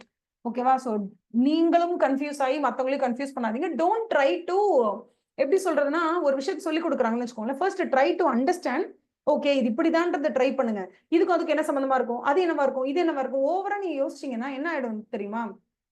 ABC சொல்லி கொடுக்கணும்னு வச்சுக்கோங்களேன், ஏல இருந்து இசட் வரைக்கும் இது ஆல்பபெட்ஸ், இது நல்லா தரவா ஃபர்ஸ்ட் படிக்கணும். படிச்சதுக்கு அப்புறமா திருப்பி இசட்ல இருந்து ஏக்கு வரலாம், அப்புறம் மிடில் இருந்து பேக்குக்கு போலாம், என்ன வேணா பண்ணலாம். ஏல இருந்து நான் இசட் சொல்லி கொடுக்கும் போதே நீங்க என்ன தெரியுமா ட்ரை பண்றீங்க, ஹெச்ஓ எல்லாம் ஒரே மாதிரி இருக்கு பாருங்களேன். அப்ப ஹெச்ல மேல இருக்க ஒரு கொம்பு அதுவும் எல்லு ஒன்னா அப்படின்னு கேட்கும் போது என்ன ஆயிடுதுன்னா அந்த ஏ டு இசட் நமக்கு சரியா புரியாததுனால நம்ம என்ன பண்ணுவோம், அந்த ஹெச்சும் எல்லும் ஒன்னா இருக்கும், ஹெச்ல பாதி தான் எல்லா, எல்லுல பாதி தான் ஹெச்சாங்கிற மாதிரி நமக்கு கொஸ்டின்ஸ் வந்துடும்.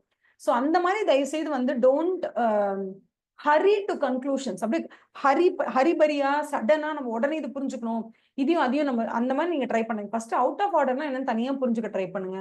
அப்புறம் லாங் டேர்ம் லோன்ஸ்ல என்பிஏனா என்னன்னு புரிஞ்சுக்க ட்ரை பண்ணுங்க. அப்புறம் பில்ஸை பொறுத்த வரைக்கும் என்ன என்பிஏன்னு தனித்தனியா புரிஞ்சுக்க ட்ரை பண்ணுங்க. அப்புறமா அவுட் ஆஃப் ஆர்டர்ல 3 விஷயங்கள் இருக்கு, அதை இன்னும் நீங்க இன்டெப்தா புரிஞ்சுக்கிட்டாதான், ஓ அவுட் ஆஃப் ஆர்டர்னா ஷார்ட் டேர்ம் லோன்ஸ் போல இருக்கு, அதனாலதான் இவங்க வந்து அந்த 3 மாசம் கேப்ல ₹1 பே பண்ணலாம், அது அவுட் ஆஃப் ஆர்டர் தான், பே பண்ணாலும் அது அவுட் ஆஃப் ஆர்டர் தான். அப்ப பாத்துக்கோங்க, 30,000 ரூபாய்க்கு நீ 29,000 ரூபாய் டெபிட்டே நீ இன்ட்ரெஸ்ட் அமௌண்ட்டே பே பண்ணாலும் அப்பயும் அது அவுட் ஆஃப் ஆர்டர் தான். ஏன் 29,999 ரூபாய் நீ பே பண்ணாலும் அது அவுட் ஆஃப் ஆர்டர் தான், அந்த ₹1 பே பண்ணலனாலும். ஏன்னா உனக்கு அவங்க அந்த கேஷ் கிரெடிட்னு கொடுத்தது என்னன்னா ஒரு ஒரு தற்காலிகமா ஒரு ஷார்ட் டேர்ம் லோனா தான் அதை கொடுத்தாங்க. ப்ராபப்ளி நீங்க 3 monthsல அதை ரீபே பண்ணணும்னு சொல்லி தான் அதை கொடுத்தாங்க. ஆனா நீங்க 3 monthsா பிரின்சிபலையும் ரீபே பண்ணல, இன்ட்ரெஸ்டும் பே பண்ணல. சோ கிட்டத்தட்ட நீங்க இன்ட்ரெஸ்ட்ல 29,999 29,999 பே பண்ணா கூட அது அப்பயும் அது அவுட் ஆஃப் ஆர்டர் தான் அப்படின்னு சொல்றாங்க. ஏன்னா நீங்க ப்ராமிஸ் பண்ண அந்த ஷார்ட் டேர்ம்ல நீங்க இன்ட்ரெஸ்டையும் பே பேக் பண்ணணும், நீங்க பிரின்சிபலையும் பே பேக் பண்ணணும். அந்த மாதிரியான கண்டிஷன்ஸ் வந்து உங்களுக்கு ஷார்ட் டேர்ம் லோன்ல அதிகம். அதனால மேக் சம் என்ன சொல்றது, கொஞ்சம் ஐ வுட் சே கொஞ்சம் கோ ஸ்லோ. ஏன்னா நமக்கு வந்து இன்டெப்தா எல்லாமே தெரிஞ்சா மட்டும்தான் நம்மளால டக்கு டக்கு டக்கு டக்கு இதுவும் அது ஒண்ணு அப்பெல்லாம் நம்ம வந்து யோசிக்கணும். இல்லைன்னா ஃபர்ஸ்ட் ஆஃப் ஆல் இந்த கிளாசிபிகேஷன் நீங்க புரிஞ்சுக்கிறதே ஃபர்ஸ்ட் ஆஃப் ஆல் கஷ்டம். ஓகேவா? ஃபர்ஸ்ட் ட்ரை அண்ட் அண்டர்ஸ்டாண்ட் என்ன சொல்லி கொடுக்குறாங்க, எஸ்எம்ஏனா என்ன, 012னா என்ன, இந்த இடத்துல என்பிஏ கேட்டகரி ஏன் இப்ப பிரிக்கிறாங்க, 91st டேனா என்ன, 91st டேல இருந்து எப்படி நம்ம கால்குலேட் பண்ணணும், 91st டேல இருந்து 1 year அப் டு 12 மாசம் எடுக்கணும், 91st டே ஜனவரி 1 இருந்தா டிசம்பர் 31 வரைக்கும் எடுக்கணும், 91st டே மார்ச் 31 இருந்தா அதுக்கு அடுத்த வருஷம் மார்ச் 31 வரைக்கும் எடுக்கணும். அந்த 12 மாசம்னா அது வந்து எஸ்எஸ்ஆ மாறுது. எஸ்எஸ்ஆ மாறி நிறைவடைகிற நாள் தான் அந்த மார்ச் 31 whatever. அதுல இருந்து 1 year வரைக்கும் அது வந்து D1ன்னு சொல்லுவாங்க. 1 to 3 years அது அப்படியே இருக்குன்னா அது D2ன்னு கிளாஸிஃபை பண்ணிடுவாங்க. அப்ப என்ன ஆகும், அப் டு 1 year அது D1ல வைப்பாங்க. 1 year முடிஞ்சது செகண்ட் இயர்க்குள்ள அது என்டர் ஆயிடுச்சுன்னா D2 கேட்டகரிக்கு மாத்திடுவாங்க. அப்ப என்ன ஆகும், 1ல இருந்து 3 years வரைக்கும். அப்ப 1 year வரைக்கும் நீங்க அதை D1ல வைங்க. 1 year தாண்டிடுச்சு, அப்ப second year and third year அதை நீங்க என்ன பண்ணுவீங்க, D2ல வைப்பீங்க. அதுக்கப்புறம் மோர் தென் 3 years என்ன பண்ணுவீங்க, அதை D4ல வைப்பீங்க. சோ எனக்கு தெரிஞ்சு இதை படிச்சு புரிஞ்சுக்கிட்டாலே போதும். ஓகேவா? நெக்ஸ்ட் வந்து நீங்க பாத்தீங்கன்னா எக்ஸாம்பிள் நீங்க படிச்சுக்கலாம், அது ஒன்றும் பிரச்சனை இல்லை. ஓவர் டியூன்னு இங்க கொடுத்துருக்காங்க. What is overdue? Due date ஒன்று வரும், July 5, July 6, Jan 5, ஏதோ ஒரு டேட் வரும். Every 5th of every month அப்படி வருதுன்னா அந்த 500 டேட் டியூ டேட்டு. அந்த 5 மணிக்கு நீங்க பே பண்ணாம ஒரு நாள் எக்ஸீட் ஆயிடுச்சுன்னா அது ஓவர் டியூ, அவ்வளவுதான். பே பண்ண வேண்டிய தினத்தில் நீங்கள் பே பண்ணாம விட்டுட்டீங்கன்னா it is called as over due. So any amount due to the bank under any credit facility, நீங்க எந்த பணம் யாருக்கு கொடுத்துருந்தாலும் சரி, ஓகே, கிரெடிட் ஃபெசிலிட்டி, அது ஹவுசிங் லோனா இருக்கட்டும், வெஹிக்கிள் லோனா இருக்கட்டும், எந்த லோனா வேணாலும் இருக்கட்டும், அது ஓவர் டியூ ஆக இருந்தால், அது ஓவர் டியூனா எப்போ, it is not paid on the due date fixed with the bank. நீ 5th அன்னைக்கு பே பண்ணனும், பே பண்ணல 6th அன்னைக்கு போயிடுச்சுனா கூட it is called as over due. இத தனியா படிச்சுக்கோங்க. இப்போ என்ன போட்டுருக்காங்க பாருங்க, சப்ஸ்டாண்டர்ட் அசெட்னா என்ன, one which has remained NPA for a period less than or equal to 12 months. less than or equal to ஏன் கொடுத்திருக்காங்க, ஏன்னா up to இந்த இடத்துல இப்படி ஞாபகம் வச்சுக்கோங்க, up to 12 months இருந்துச்சுன்னா it is called as substandard asset. அப்ப substandard assetன்னு ஒண்ணு இருக்குன்னா அதை நீங்க எப்படி ஞாபகம் வச்சுக்கணும், 100 ரூபாய் ஒருத்தன் நமக்கு பே பண்ணணும், அவன் பே பண்ணலன்னா அதுல 15% அவன் பே பண்ணாம போறதுக்கு தான் நிறைய வாய்ப்பு இருக்குன்னு சொல்லி நம்ம என்ன பண்றோம், 15% நம்ம வந்து ப்ரொவிஷன் மேக் பண்றோம். பேலன்ஸ் 85% தான் வரும் அப்படின்னு எதிர்பார்க்கிறோம். சப்போஸ் அது சப்ஸ்டாண்டர்ட் அசெட்டா மாறிடுச்சு, which has would be doubtful assetங்கிறதுனா which has remained in the substandard category மாறுறதுல இருந்து ஒரு 12 மாசம் அது அப்படியே கண்டினியூ ஆகுது. அப்படி என்ன பண்ணுவீங்க, up to 1 year ஆனா அது D1 category, 1 to 3 years ஆனா அது D2 category, more than 3 years ஆனா D3 category. சப்போஸ் அது D1 categoryல இருக்கு, which means இந்த இடத்துல இருக்கு. ஓகேவா? அப்படின்னா அதுக்கு ஏதாவது செக்யூரிட்டி இருக்கு அப்படின்னா நீங்க 25% ப்ரொவிஷன் கொடுங்க. செக்யூரிட்டியே இல்லைங்க, நம்ம பாட்டுக்கு அவன் நம்பி ஒரு பர்சனல் லோன் தான் கொடுத்துருக்கோம்னா ஃபுல்லாவே ரைட் ஆஃப் பண்ணிடுங்க. ஃபுல் ப்ரொவிஷன் நீங்க கொடுக்கணும், காசே வராதுன்னு நினைச்சுக்கோங்க. 3 வருஷத்துக்கு மேலேயும் அவன் அதை பே பண்ணல, சப்ஸ்டாண்டர்ட் அசெட்டா மாறி 3 வருஷம் முடிஞ்சிருச்சு, முடிஞ்சு 4வது வருஷம் ஆரம்பிக்குது, 3 years has finished, 3 yearsக்கு அப்புறம் அடுத்த வருஷமா அவன் தரலனா அப்ப 100% என்ன பண்ணுங்க, ப்ரொவிஷன் ப்ரொவைட் பண்ணிடுங்க. ப்ரொவிஷன் ப்ரொவைட் பண்ணுங்கன்னா இனிமே பணம் வராதுன்னு நினைச்சுக்கோங்க அப்படின்னு சொல்றாங்க. ஓகேவா? இங்க 40%, 25, 40%, 100. இது மட்டும் ஞாபகம் வச்சுக்கோங்க. 15, 25, 40, 100. சோ இது வந்து என்னது, அப் டு 12 months தானே. இது என்பிஏ முடிஞ்ச ஃபர்ஸ்ட் பர்த்டே வரைக்கும். இது ஃபர்ஸ்ட்ல இருந்து செகண்ட் பர்த்டே வரைக்கும். ஓகேவா? இங்க செகண்ட் பர்த்டேல இருந்து ஃபோர்த் பர்த்டே வரைக்கும். இது மோர் தென் ஃபோர்த் பர்த்டே. அவ்வளவுதான், முடிஞ்சிச்சு. ஓகேவா? இந்த பெர்சன்டேஜ் மட்டும் நல்லா ஞாபகம் வச்சுக்கோங்க. 15, 25, 40, 100%. லாஸ் அசெட் ஆனா டைரக்டா 100%. மேம் அது என்ன மேம் லாஸ் அசெட்னா நமக்கே தெரிஞ்சிருச்சு. இந்த அளவுக்குலாம் பெருசா doubtful asset, substandard asset, standard asset இந்த அளவுக்குலாம் போக வேண்டிய அவசியமே இல்ல. அழகா அவனே சொல்லிட்டான் லாஸ் அசெட்னு. என்னன்னா இனிமே வந்து வராதுன்னு லீகல் நோட்டீஸே வந்துச்சு. ஃபார் எக்ஸாம்பிள் இந்த கம்பெனி ஐ மீன் ஒரு ஜட்ஜ் வந்து என்ன பண்றாரு கோர்ட்ல அப்படின்னா, உங்களோட ஒன் ஆஃப் தி பாரோவர் உங்ககிட்ட கடன் வாங்கின ஒருத்தர் பேங்க்ரப்ட்னு அனௌன்ஸ் பண்ணிட்டாங்க. இப்போ அவங்க கிட்ட இருந்து பணம் வராதுன்னு தெரிஞ்சு போச்சு. அவங்களோட டியூ டேட் கிராஸ் பண்ணி 2 மாசம் தான் ஆகுது. பட் அவங்கள பேங்க்ரப்ட்னு பேங்கே அனௌன்ஸ் பண்ணிடுச்சு. அப்ப நீங்க வந்து ஐயோ அவங்க வந்து இன்னும் டியூ டேட்டை தாண்டி 3 மாசம் கூட ஆகல. அப்புறம் எப்படி நம்ம வந்து அதை வந்து என்பிஏன்னு கன்சிடர் பண்றது? அது என்பிஏ கேட்டகரிக்கு இன்னும் போலையே அப்படின்னு நீங்க சொன்னீங்கன்னா, ஜி அது இன்னும் என்பிஏக்கு போகாம இருக்கலாம். ஆனா அது இனிமே வரவே வராதுன்னு பேங்கே ஐ மீன் லைக் ஜட்ஜே அனௌன்ஸ் பண்ணிட்டாரு கோர்ட்ல. Because the borrower has been considered as bankrupt insolvent. அவன் வந்து இனிமே எந்த பணமும் தேராது அப்படின்னும் போது, ஈவன் தோ அவரோட டியூ டேட் முடிஞ்சு 1 மாசம் கூட முடிஞ்சிருக்காது. போன டியூ டேட்க்கு கரெக்டா பே பண்ணிருப்பாரு. இந்த டியூ டேட் வந்திருக்கு இன்னும் பே பண்ணல. பே பண்ணாம போய் 10 நாள் அங்க பேங்க்ரப்ட்னு அனௌன்ஸ் பண்ணிட்டாங்க. அவ்வளவுதான். இனிமே அவர்கிட்ட இருந்து ஒரு பைசா வராது. அப்படின்னா 100% அவர்கிட்ட இருந்து வர வேண்டிய பணத்துக்கு நீங்க என்ன பண்ணணும், ப்ரொவிஷன்ஸ் ப்ரொவைட் பண்ணிடுங்க. Because it is a loss asset அப்படின்னு சொல்றாங்க. ஓகேவா? ஒரு தடவை ரிவைஸ் பண்ணிக்கோங்க கடகடன்.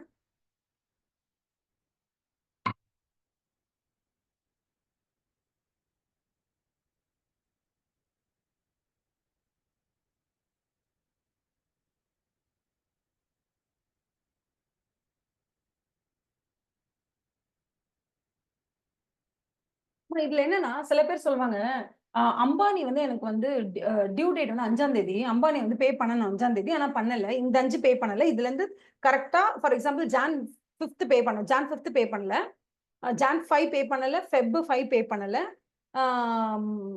மார்ச் 5 பே பண்ணல. கிட்டத்தட்ட வந்து 90 டேஸா அவங்க வந்து ஒரு இஎம்ஐ கூட வரல அம்பானி கிட்ட இருந்து. இப்ப பேங்க் என்ன சொல்லும் தெரியுமா? அச்சா அதெல்லாம் வந்துரும் 3 months. ஆனா என்ன இப்போ உடனே உங்களுக்கு நான் பெர்ஃபார்மிங் அசெட்னு போடணுமா? அவங்கள அம்பானி தெரியுமா? அவங்க கிட்ட எவ்வளவு பணம் இருக்கு? அவங்கள போய் தராமையா போயிடுவாங்க அப்படின்னு சில பேங்க் கேட்பாங்க. அதாவது அம்பானியாவே இருந்தாலும் அந்த அம்பானிக்கு எவ்வளவு பெரிய நெட்வொர்த்தே இருந்தாலும் அதை வச்செல்லாம் அவர் பே பண்ணாம விட்டுருக்காரு பாருங்க இந்த 3 மாசத்துக்கு. இவர் 3 மாசம் பே பண்ணாம விட்டுட்டாரு. ஆனா அவருக்கு ஆன்டிலியால எவ்வளவு பெரிய வீடு இருக்கு தெரியுமா? அங்க எவ்வளவு பெரிய பங்களா இருக்கு தெரியுமா? அதெல்லாம் வித்தாவது அவர் பே பண்ணிடுவாரு. அவரோட நெட்வொர்த் என்னன்னு தெரியுமா? அவரை போய் நீங்க எப்படி என்பிஏவா கிளாஸிஃபை பண்ணுவீங்க? அந்த மாதிரி பேசவே பேசக்கூடாது. அந்த பாரோவர் ஆர் கேரண்டி கொடுத்தவர் யாரா இருந்தாலும் சரி 3 மந்த்துக்கு அவர் பே பண்ண வேண்டிய டேட்ல இருந்து 90 நாள் வரைக்கும் அவர் எதுவும் பே பண்ணல அப்படின்னா, இர்ரெஸ்பெக்டிவ் ஆஃப் அவர் உலகத்திலே நம்பர் 1 பணக்காரரா கூட இருக்கலாம். ஆனா உங்ககிட்ட வாங்கின கடன் அவர் 90 நாள் கொடுக்கலன்னா, his account will be declared as non-performing asset. அவ்வளவுதான் அப்படின்னு சொல்றாங்க. சில பேர் என்ன தெரியுமா பண்ணுவாங்க, வீட்டுக்கு ஒரு கடன் வாங்கியிருப்பாங்க. வீட்டுக்கு வாங்கின கடன்ல மாசம் மாசம் இஎம்ஐ கரெக்டா கட்டிடுவாங்க. ஆனா வெஹிக்கிள்க்கு ஒரு லோன் வாங்கியிருப்பாங்க. வெஹிக்கிள் லோனை கட்டாமே விடுவாங்க. ஏன்னு வச்சுக்கோங்களேன், வெஹிக்கிள் லோன் கட்டாமே விட்டா வெஹிக்கிளை தூக்கிட்டு போவோம், பரவாயில்ல பாத்துக்கலாம். ஆனா வீட்டு லோன் மட்டும் மாசம் மாசம் கட்டிடணும் கரெக்டா அப்படின்னு நினைப்பாங்க. அந்த மாதிரி இப்ப நான் என்ன பண்றேன், வீட்டுக்கு வாங்கின லோனை கரெக்டா மாசம் மாசம் 1 lakh கட்டிட்டே இருக்கேன். வெஹிக்கிள் லோன் ஆக்சுவலி 18,000 கட்டணும். ஓகேவா? என்ன 18 லட்சம் ரூபாய் கார் வாங்கியிருக்கேன். அது ஒரு லாங் டேர்மா ஒரு 7 வருஷத்துக்கு அந்த மாதிரி வெஹிக்கிள் லோன் போட்டு கொடுத்துருக்காங்க. சோ நான் என்ன பண்ணும், இல்ல 20 lakhs நான் கார் வாங்கியிருக்கேன்னு வச்சுக்கோங்களேன். நான் வந்து கிட்டத்தட்ட 52,000 கட்டணும் இஎம்ஐ. நான் 52,000 இஎம்ஐ கட்டணும். நான் வந்து வீட்டுக்கு மட்டும் 1 lakh இஎம்ஐ கட்டிட்டே இருக்கேன். ஏன்னா வீட்டுக்கு இஎம்ஐ வந்து 30 வருஷம் போகும். காருக்கு இஎம்ஐ 5 வருஷம் தான் போகும். சோ 5 வருஷத்துக்கு 52,000 கட்டணும். நான் நடுவில் ஒரு 3 மாசம் கட்டல. இப்ப வெஹிக்கிள் லோனை என்பிஏவா போட்டுட்டு ஹவுசிங் லோனை வந்து குட் லோனா போடலாமா, தட் இஸ் ஸ்டாண்டர்ட் அசெட்டா போடலாமா அப்படின்னு கேட்டா போடக்கூடாது. எப்போ நான் வெஹிக்கிள் லோனை 3 மாசமா கட்டலையோ அப்பயே என்னுடைய தராதரம் அப்படிங்கிறது குறைஞ்சிருச்சு. அந்த இடத்துல நான் பெர்ஃபார்மிங் அசெட்டா நான் மாறிட்டேன். சோ வெஹிக்கிள் லோனை 3 மாசம் கட்டாதன்னா எப்ப வேணும்னாலும் ஹவுசிங் லோனையும் கட்டாம போறதுக்கான வாய்ப்புகள் அதிகமா இருக்கு. அதனால irrespective of whether I have paid all the EMIs on time for my housing loan or not, I will be declared as non-performing asset for both vehicle loan as well as housing loan. இதுல யாருக்காச்சும் ஏதாவது doubt இருக்காப்பா? எப்போதுமே asset classification அப்படிங்கிறது வந்து vehicle லோனை கட்டிட்டாங்களா இல்லையா அதை வச்சு என்பிஏவா இல்லையான்னு கண்டுபிடிக்கணும். ஹவுசிங் லோன் அவங்க கட்டிட்டாங்களே, ஸோ ஹவுசிங் லோன் படி இவங்க என்பிஏ கிடையாது. வெஹிக்கிள் லோன் தான் அவங்க கட்டல, so vehicle loan is NPA, housing loan is not an என்பிஏன்னு சொல்லக்கூடாது. எப்போதுமே asset classification should be borrower wise. இந்த இடத்துல உங்களுக்கு ஒரு பாரோவர் இருக்காங்க, அவங்க பேர் என்னது? KK. KK has 2 loans, housing loan, vehicle loan. Vehicle loan NPA மாறிடுச்சு, ஆனா ஹவுசிங் லோன் அவங்க கரெக்டா ஆன் டைம்க்கு இஎம்ஐ பே பண்ணிட்டு தான் இருக்காங்க. Now tell me weather housing loan will be categorised as NPA or not அப்படின்னு கேட்டா S, housing loan will also be categorized as NPA because the classification of asset, that is நம்ம loan கொடுத்துருக்கோம்ல வெளியில, அதானே நமக்கு asset classification அப்படிங்கிறது கடன் வாங்கின நபரை முன்னிட்டு தான் நீங்க என்பிஏன்னு கிளாசிஃபை பண்ணணுமே தவிர இதுக்கு பேமெண்ட் வந்துச்சா தனியா, சோ இது வந்து கரெக்ட் அசெட், இதுக்கு தான் பேமெண்ட் வரல, இதுதான் என்பிஏ அப்படின்னு எந்த ஒரு குழப்பமும் இருக்கக்கூடாது அப்படின்னு சொல்றாங்க. ஓகேவா? அதே மாதிரி என்ன திரும்ப பண்ணுவாங்க சில பேர்லாம், நம்ம சொல்றோம்ல என்பிஏவா மாறி 12 மாசம் கண்டினியூஸா நீங்க ஒரு இஎம்ஐ கூட பே பண்ணலன்னா தான் அது சப்ஸ்டாண்டர்ட் அசெட்னு சொல்லுவோம். வேணும்னே இவனுங்க என்ன தெரியுமா பண்ணுவானுங்க, கரெக்டா மார்ச் 31 முடியும் போது கடைசி ஒரு இஎம்ஐ மட்டும் கொண்டு வந்து பே பண்ணுவாங்க. அந்த மாதிரி வருஷத்தோட எண்டுல கொண்டு வந்து, ஓகேவா, housing and vehicle loan is not same bank. Is that NBA ma'am? ஐயோ, எப்படித்தான் உங்களுக்கு எல்லாம் டவுட் வருதுன்னே எனக்கு தெரியல. அது என்பிஏ எல்லாம் ஆகாது. என்பிஏனா என்னன்னா நான் பர்ஃபார்மிங் அசெட். ஹெச்டிஎஃப்சில நீங்க ஒரு லோன் வாங்கியிருக்கீங்கன்னா அந்த பேங்கை பொறுத்த வரைக்கும் நீங்க ஒரு லோன் தான் வாங்கியிருக்கீங்க. இன்னொரு பேங்க்ல நீங்க வேற லோன் வாங்கியிருக்கீங்கன்னா அந்த பேங்க்குக்கு நீங்க அந்த பர்டிகுலர் லோன் ரிலேட்டடா தான் அது. ஸோ நீங்க மத்த எந்தெந்த பேங்க்ல எல்லாம் நீங்க பே பண்ணலன்னு மத்த பேங்க்குக்கு தெரியாது. ஸோ அந்த மாதிரி வந்து கோல்மால் பண்றதுனா பண்ணிக்கலாம். You will not be categorised as NPA. ஓகேவா? நீங்க கேக்குற டவுட் எல்லாம் பார்த்து தான் இதுக்கப்புறம் எக்ஸாம்பிள் புதுசா கொடுக்கணும். ஓகேவா? சோ நெக்ஸ்ட் ஒன் வந்து மார்ச் 31 டேட் கிட்டக்க வந்து என்ன தெரியுமா பண்ணுவாங்க சில பேரு, அந்த எண்டுல வந்துட்டு ஏதாவது இஎம்ஐ கட்டி விட்டுருவாங்க. இஎம்ஐ கட்டி விட்டா என்ன ஆயிடும்? ஃபார் எக்ஸாம்பிள் 3 மாசம் வந்துச்சுன்னா 90 days நீங்க வந்து ஒரு இஎம்ஐ கூட பே பண்ணலன்னா அப்பதான் என்பிஏன்னு சொல்றாங்களா. சோ சில பேர்ல என்ன தெரியுமா பண்ணுவாங்க, 2 மாசம் இஎம்ஐ பே பண்ண மாட்டாங்க, 3ஆவது மாசம் இஎம்ஐ பே பண்ணிடுவாங்க, மறுபடியும் 2 மாசம் பே பண்ண மாட்டாங்க, 3ஆவது மாசம் பே பண்ணுவாங்க. இந்த மாதிரிலாம் irregularity இருந்துச்சுன்னா, அந்த மாதிரி irregularities இருக்கக்கூடிய அக்கௌண்ட்டை ஈவன் தோ இயர் எண்ட்ல ஏதாவது ஒரே ஒரு இஎம்ஐ கட்டுறது, இல்ல கரெக்டா அது கொண்டு போய் டவுட்ஃபுல் கேட்டகரிக்கு போட போகும்போது ஒரு இஎம்ஐ கட்டுறது, இந்த மாதிரிலாம் இருந்துச்சுன்னா you better consider that as NPA, doubtful asset and substandard asset. Don't give them any chance for manipulating your books of accounts. Manipulate பண்றதுக்கு அவனுக்கு பர்மிஷனே கொடுக்காதுன்றாங்க. அதுதான் accounts should not be regularised near the balance sheet date. Balance sheet டேட்டுக்கு கிட்டக்க வந்து வேணும்னே நம்மளோட புக்ஸ் ஆஃப் அக்கௌண்ட்ஸ் மேனிபுலேட் பண்றதுக்காகவே நம்ம பேங்க் என்ன சொல்லுவாங்க, ஐயோ சார் எல்லாமே என்பிஏவா போகுது சார், ப்ளீஸ் சார் இந்த ஒரு இஎம்ஐ கட்டுங்க சார் ப்ளீஸ் சார் அப்படின்னு கெஞ்சி கேட்டு அந்த ஒரே ஒரு இஎம்ஐ வாங்குவாங்க. அப்படிலாம் இயர் எண்ட்ல ஏதாவது மேனிபுலேஷன் இருந்துச்சுன்னா அப்ப நம்ம கண்டிப்பா என்ன பண்ணணும், அதெல்லாம் கன்சிடர் பண்ணாம அது என்பிஏவா தான் கேட்டகரைஸ் பண்ணணும்னு சொல்றாங்க. அதான் அந்த பேராகிராஃப். அதுக்கப்புறம் we have government guaranteed schemes. சில என்ன தெரியுமா பண்ணுவாங்க, கடனை கொடுங்க. மோடி சொல்வார் கடன் கொடுங்க எல்லாருக்கும், சென்ட்ரல் கவர்மெண்ட் ஸ்பான்சர்ட் ஸ்கீம் இது, எல்லாருக்கும் கடன் கொடுங்க, யாராவது ரீபே பண்ணலன்னா நான் உங்களுக்கு அந்த பணத்தை தரேன் அப்படின்னு சொல்லுவார். So that is called central government guaranteed scheme. So Modi தான் சொல்லிட்டாரு அப்படின்னு சொல்லிட்டு நம்ம என்ன பண்ணுவோம், ரமேஷ்க்கு கொடுத்துருவோம். ஓகேவா? மோடியே சொல்லிட்டாரு அப்புறம் என்ன, ஒன்றும் பிரச்சனை இல்லை, யாராவது கேட்டா கொடுக்கலாம், அவங்க திருப்பி பே பண்ணலனாலும் மோடி பே பண்ணிடுவாரு, தட் இஸ் பிரைம் மினிஸ்டரே பே பண்ணிடுவார், சென்ட்ரல் கவர்மெண்ட்டே பே பண்ணிடுவோம்னு சொல்லி நீங்க என்ன பண்ணுவீங்க, அந்த லோனை அவங்களுக்கு கொடுத்துருவீங்க. அவர் ஒரு 6 மாசம் கட்டுவார், 7ஆவது மாசத்துல கட்ட மாட்டாரு, 7, 8, 9, 3 மாசம் கட்டவே மாட்டார். ஸோ கரெக்டா டியூ டேட் ஆனதுல இருந்து 3 மாசம் முடிஞ்சிடும், தட் இஸ் 90 days முடியுது, அது வரைக்கும் அவர் எதுவுமே பே பண்ணலன்னா he has to be categorized as நான் பர்ஃபார்மிங் அசெட் தான். ஓகேவா? பட் ஸ்டில் இன்கம் வராது இனிமே, அது மட்டும் உங்களுக்கு தெரியும், மாசம் மாசம் இன்ட்ரெஸ்டோ இஎம்ஐ எதுவும் வரப்போறது இல்லை, அதனால அது என்பிஏவா கிளாஸிஃபை பண்ணிக்கோங்க, இன்கம் ரெகக்னிஷன். பட் அசெட்டை பொறுத்த வரைக்கும் அது என்பிஏவா கிளாஸிஃபை பண்ணனா வேண்டாம், அந்த சென்ட்ரல் கவர்மெண்ட் காசு கொடுக்க போறாங்கல்ல, ரமேஷ் கொடுத்தா என்ன கொடுக்கலன்னா என்ன, அவன் இனிமே மாசம் மாசம் இஎம்ஐ எல்லாம் பே பண்ண மாட்டான். ஸோ இன்கம் பொறுத்த வரைக்கும் அது ஒன்றும் வராம போயிடுச்சு. பட் அவன் எவ்வளவு பணத்தை கொடுக்கணுமோ அந்த பணத்தை சென்ட்ரல் கவர்மெண்ட் நான் கண்டிப்பா கேரண்டி கொடுக்குறேன்னு கொடுத்துருவாங்க சென்ட்ரல் கவர்மெண்ட். அதனால சென்ட்ரல் கவர்மெண்டே ஸ்பான்சர் பண்ணிருக்காங்க ஒரு லோன் அப்படின்னா அது அசெட் கிளாசிபிகேஷன்ல அது என்பிஏவை கொண்டு வராதிங்க, பட் இன்கம் கிளாசிபிகேஷன்ல அதை என்பிஏவை கொண்டு வந்துருங்க அப்படின்னு சொல்றாங்க. அதுக்கப்புறம் என்ன சொல்றாங்கன்னா, அதே மாதிரி சில லோன்ஸ் எல்லாம் வந்து என்ன பண்ணுவாங்கன்னா ஸ்டேட் கவர்மெண்ட் ஸ்பான்சர் பண்ணுவாங்க. நீங்க லோனை கொடுங்க, நீங்க ஃபார் எக்ஸாம்பிள் இங்க வந்து ஸ்டாலின் சொல்லுவார் நீங்க லோன் கொடுங்க, சப்போஸ் அவங்க ரீபே பண்ணலன்னா நான் கொடுக்குறேன் அப்படின்னு சொல்லுவார். மோடியை நம்ம ஸ்டாலினை நம்ப மாட்டோம். ஏன்னா மோடி வந்து he has the power. Reserve Bank of India, central bank எல்லாமே இருக்கு. அவங்க நினைச்சா பணத்தை அச்சடிச்சு எல்லா ஸ்டேட்டுக்கும் கொடுக்க முடியும். ஆனா ஸ்டேட்டுக்கு பணத்தை அச்சிடுற பவர் கிடையாது. It's not about the power of Modi and power of Stalin. அந்த பிரச்சனை இல்ல. மோடி சீஃப் மினிஸ்டரா இருக்கும்போது அவருக்குமே பவர் இல்ல. ஓகேவா? ஸ்டாலின் பிரைம் மினிஸ்டர் ஆயிட்டாருன்னா அவருக்கும் பவர் இருக்கும். வாட் எவர் ஏதோ ஒரு it's not about the power of state சென்ட்ரல்ல. சென்ட்ரலால பணத்தை அச்சிட்டு கொடுக்க முடியும். இன்னைக்கு ரேஞ்சுக்கு வந்து ஒரு 50,000 கோடி எல்லா பேங்க்குக்கும் நீங்க கொடுக்கணும்னா 50,000 கோடி பிரிண்ட் பண்ணி கொடுத்துடலாம். Who has the power to print the money and give, depending upon the inflation அதெல்லாம் இருக்கு. But still who has the power? Central government has the power. So central government guarantee பண்ணாங்கன்னா கண்டிப்பா உங்களுக்கு பணத்தை அடைப்பாங்க. அதனால நீங்க அதை என்ன பண்ணலாம், இன்கம் பர்பஸ்க்காக மட்டும் அதை என்பிஎன் கிளாஸிஃபை பண்ணிட்டு அசெட்டை பொறுத்த வரைக்கும் அதை நீங்க சப்ஸ்டாண்டர்ட் அசெட், டவுட்ஃபுல் அசெட் எல்லாம் போட வேண்டாம்.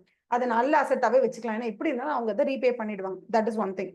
பட் ஸ்டேட் கவர்மெண்டா இருக்கும்போது நம்ம அதை பண்ண முடியாது. ஒரு 90 டேஸ்க்கு மேல நமக்கு வந்து அங்கேருந்து பேமெண்ட் வரல, மக்கள் யாரும் பே பண்ணல அப்படின்னா அதை உடனே என்பிஏ கேட்டகரிக்கு மாத்தி விட்டுருங்க. அது ப்ரொவிஷன்ஸும் நீங்க அதுக்கேற்ற மாதிரி ப்ரொவைட் பண்ணிடுங்க.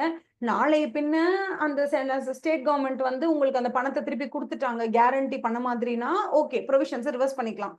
இல்ல கடைசி வரைக்கும் கொடுக்கலன்னா என்ன பண்றது? அதனால ஒரு முன்னேற்பாடா நம்ம என்ன பண்றோம்னா, ப்ரிகாஷனரியா நம்ம என்ன பண்றோம், ஸ்டேட் கவர்மெண்ட் நமக்கு கேரண்டி பண்ண ஸ்கீம்ஸ் இருக்குல்ல, அதை நம்ம கேரண்டியாவே கன்சிடர் பண்ண மாட்டோம். நம்ம வந்து அதை நார்மலா ஒரு அவுட் சைடருக்கு கொடுத்தா அதை நம்ம எப்படி ட்ரீட் பண்ணுவோமோ அந்த மாதிரி ட்ரீட் பண்ணுவோம். அதுதான் இந்த 2 பாயிண்ட்டும். ஓகேவா? To you understand? To you have any doubt in this? ஒரு தடவை படிச்சு பார்த்துக்கோங்க.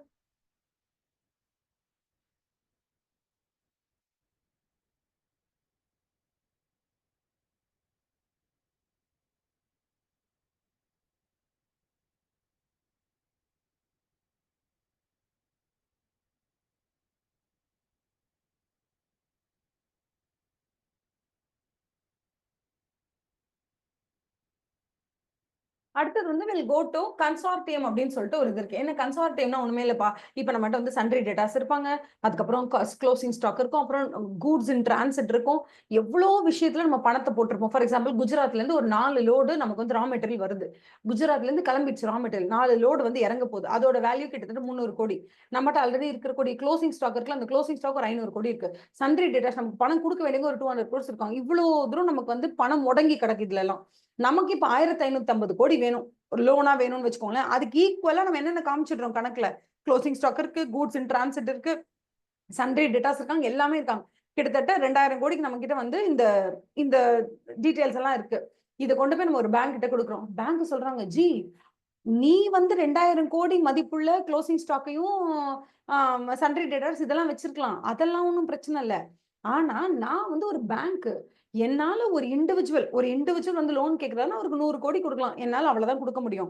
நான் வந்து மொத்தமா எல்லாருக்கும் லோன் கொடுக்கறதுக்கு நான் வச்சிருக்கதே 3000 கோடி தான். 3000 கோடியில 1500 கோடி தூக்கி உனக்கு கொடுத்துட்டு என்னோட ரிஸ்க் ஃபுல்லா ஓப்பன், ஐயோ அவ்வளவுதான், நீ ஒருத்தன் ஓடி போனா எனக்கு பேங்கே காலி ஆயிடும். அந்த மாதிரி ரிஸ்க் நான் எடுக்க மாட்டேன். I'll do one thing. நாங்க என்ன பண்றோம்னா, இந்த மாதிரி ஒரு 12 பேங்க் நாங்க ஒன்னா சேர்ந்துக்கிறோம். Punjab National Bank, State Bank of India, Yes Bank, HDFC, சியூபின்னு ஒரு 10-12 பேங்க் ஒன்னா சேர்ந்துக்கிறோம். சேர்ந்துட்டு நீ வந்து லோனுக்கு அப்ளிகேஷன் கொடுத்தனா உன்னோட total closing stock, sundry debtors, அது இதுல டோட்டல் ஸ்கேன் இருக்கு, எல்லாத்தையும் போட்டு எனக்கு ஒரு ஷீட் கொடு, ரிப்போர்ட் கூட ஆடிட்டர் கிட்ட வாங்கி கொடுத்து நாங்க பாக்கணும் 2000 ரூபாய் மதிப்புள்ள கூட்ஸ் நீ வச்சிருக்கே அப்படின்னு சொன்னா அதுல நாங்க நிறைய டிஸ்கவுண்ட்லாம் போடுவோம். நீ என்னதான் சன்ட்ரி டேட்டாஸ் வந்து 300 கோடிக்கு வச்சிருக்கேன்னு சொன்னாலும் நாங்க அதுல என்ன பண்ணுவோம், நீ 300 கோடி வச்சிருக்கேன்னு சொன்னா நாங்க 200 கோடி தான் அந்த மதிப்பு எடுத்துப்போம். ஏன்னா 100 கோடி வரலாம், வராமையும் போலாம். சோ நாங்க என்ன பண்ணுவோம்னா, எங்களுக்கு சாதகமா அது எந்த அளவுக்கு குறைக்க முடியுமோ குறைச்சிட்டு நாங்க ஒரு அமௌண்ட்டை ஃபிக்ஸ் பண்ணுவோம். அந்த அமௌண்ட் தான் நாங்க லோனா கொடுப்போம். ஆனா அந்த லோன் அமௌண்ட் உனக்கு 1550 கோடி உனக்கு நாங்க தருவோம். ஆனா அந்த பணம் ஒரு பேங்க்ல இருந்து வராது, ஒரே பேங்க்ல இருந்து வராது. ஹெச்டிஎஃப்சி கிட்ட இருந்து ஒரு 300 கோடி உனக்கு வரும், சியூபி கிட்ட இருந்து ஒரு 100 கோடி வரும், எஸ் பேங்க்ல இருந்து ஒரு 150 கோடி வரும், பெடரல் பேங்க்ல இருந்து ஒரு 100 கோடி வரும். ஓகேவா? அதே மாதிரி வந்து கனரா பேங்க்ல இருந்து ஒரு 300 crores வரும், பேங்க் ஆஃப் பரோடால இருந்து ஒரு 150 கோடி வரும். இப்படி எல்லாரும் ஷேர் பண்ணி உனக்கு 1550 கோடியே தருவாங்க. புரியுதா? இதுக்கு பேர் வந்து கன்சார்டியம் அப்படின்னு பேர். ஏன்னா இந்த ரிஸ்க் வந்து அவங்க என்ன பண்ணிக்கிறாங்கன்னா, எக்ஸ்போஸ் பண்ணிக்கும் போது எல்லாரும் ஷேர் பண்ணிக்கிறாங்க. ஒரு 12 பேங்க் சேர்ந்து ஒரு லோனை கொடுக்குறாங்க, ஓடி போயிட்டா கூட நாளைக்கு 12 பேங்க்குமே அதனுடைய லாஸை ஷேர் பண்ணிக்க முடியும். ஸோ ஓவர் எக்ஸ்போஷர் ஒரு பேங்க் எடுத்துக்கிட்டாங்க அப்படின்னு சொன்னா அவங்களோட எக்ஸிஸ்டன்ஸ்க்கே ப்ராப்ளம் வரும்ன்றதுனால கன்சார்டியம்னா group advancing the loan to one borrower by 2 or more banks, இரண்டிற்கும் மேற்பட்ட பேங்குகள் ஒன்றிணைந்து ஒரே ஒரு பாரோவருக்கு நீங்கள் கடன் வழங்கும் பொழுது that is called as consortium அப்படின்னு இதுதான் அவங்க சொல்றாங்க. ஓகேவா? அதே மாதிரி வந்து பாரோவர் திருப்பி பே பண்ணும்போது 12 பேங்க்குலாம் பே பண்ண மாட்டார். எப்பவுமே லீட் பேங்கர்னு ஒருத்தர் இருப்பான். லீட் பேங்கர் இப்போ Bank of Baroda, mostly Bank of Baroda lead பேங்கரா இருக்காங்கன்னு வச்சுக்கோங்களேன். பேங்க் ஆஃப் பரோடா, உங்களுக்கு கீழே கனரா பேங்க், ஐஓபி, அதுக்கப்புறம் வந்து Indian Overseas bank, Indian bank, அதுக்கப்புறம் என்ன ஹெச்டிஎஃப்சி, ஏகப்பட்ட 12 பேங்க் இருக்குன்னா இந்த 12 பேங்க்குக்கு ஒரு லீட் பேங்கர் ஒருத்தர் இருப்பான். இந்த லீட் பேங்கர் என்ன பண்ணுவான்னா எல்லாத்தையும் முன்னின்று நடத்துவான். அவன் தான். ஸோ மொத்தம் 12 பேங்க், இவருக்கு வந்து நம்ம 1550 கோடி வந்து நம்ம லோன் கொடுக்கணும். ஸோ இதை இப்படி நம்ம ஸ்பிளிட் பண்ணிக்கலாம். நீங்க ஒரு 100 கோடி, நீங்க ஒரு 50 கோடி, நீங்க ஒரு 70 கோடி, நீ ஒரு 30 கோடி எல்லாருக்கும் பிரிச்சு கொடுத்துட்டு ஏன் இவனை லீடு பேங்கர் அப்படின்னு நீங்க சொல்றீங்கன்னா because of the size of the bank or because of the ரொம்ப நாள் அவங்க பழைய பேங்கா இருப்பாங்க, நேஷனலைஸ்டு பேங்கா இருப்பாங்க, ஏதோ ஒண்ணுனாலும் அவன் தான் லீடு பேங்கரா இருப்பான். மோஸ்ட் ஆஃப் த டைம்ஸ் எப்படி இருக்கும்னா மொத்தமா வந்து ஒரு பாரோவருக்கு நீங்க 1000 கோடி லோன் கொடுக்குறீங்கன்னா அதுல இருக்கிறதுலே ஹை லோன் வந்து அந்த லீட் பேங்கர் தான் கொடுப்பாங்க. ஃபார் எக்ஸாம்பிள் அவங்க தான் பேங்க் ஆஃப் பரோடா 300 கோடி கொடுக்குறாங்கன்னா மத்த எல்லாரும் 300 கோடி விட கம்மியா தான் கொடுப்பாங்க. அதனால தான் இவங்க லீட் பேங்கர். ஸோ பாரோவர் வந்து ரிட்டர்ன் நமக்கு பே பண்ணும்போது பேங்க் ஆஃப் பரோடாக்கு மொத்தமா பே பண்ணிடுவோம் இஎம்ஐ நம்ம என்ன பண்ணணும்னா எல்லாருக்கும் நம்ம ஸ்பிளிட் பண்ணணும். So borrower will pay back to Bank of Baroda and Bank of Baroda has to split the repayment to all the bank. Suppose Bank of பரோடாக்கு பணம் வந்துருச்சு ஆனா அவங்க அதை மற்ற பேங்க்குக்கு பிரிக்கலன்னா அதை என்ன பண்றது, 3 மாசமா பிரிச்சு நம்ம கையில வரலன்னா அது என்பிஏவா கிளாஸிஃபை பண்ணிக்கும். பட் மேக் ஷூர் இந்த மாதிரி கன்சார்டியம்ல உள்ள போகும்பொழுது லீட் பேங்கர் யாரோ அவங்களுக்கு பாரோவர் கிட்ட இருந்து பணம் வந்துருச்சுன்னா அது கண்டிப்பா உங்க கைக்கு வந்து ஆகணும் அப்படிங்கிற மாதிரி நீங்க ஒரு அக்ரிமெண்ட் போட்டுக்கோங்கன்னு சொல்றாங்க. இதுதான் கன்சார்டியம். இது வந்து உங்களுக்கு நார்மலா நீங்க படிச்சு பார்த்தாலே புரியும். ஓகேவா?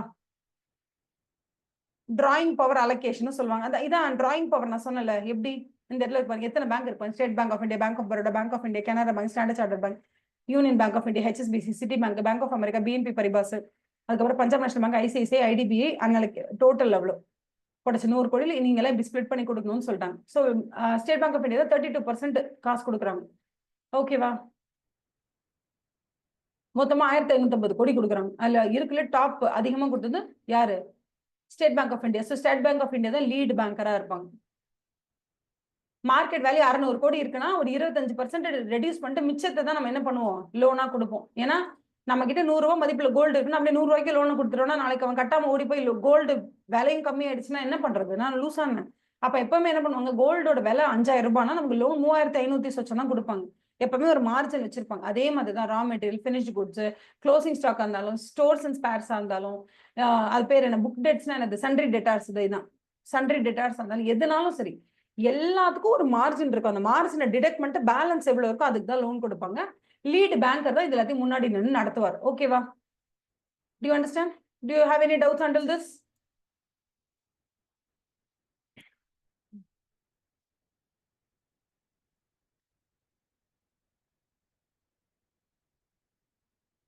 ஓகே, ஒரு தடவை ரிவைஸ் பண்ணிக்கோங்கம்மா. இல்ல என்னென்ன இருக்கோ பார்த்துட்டு ரிவைஸ் பண்ணிக்கோங்க ஒரு தடவை.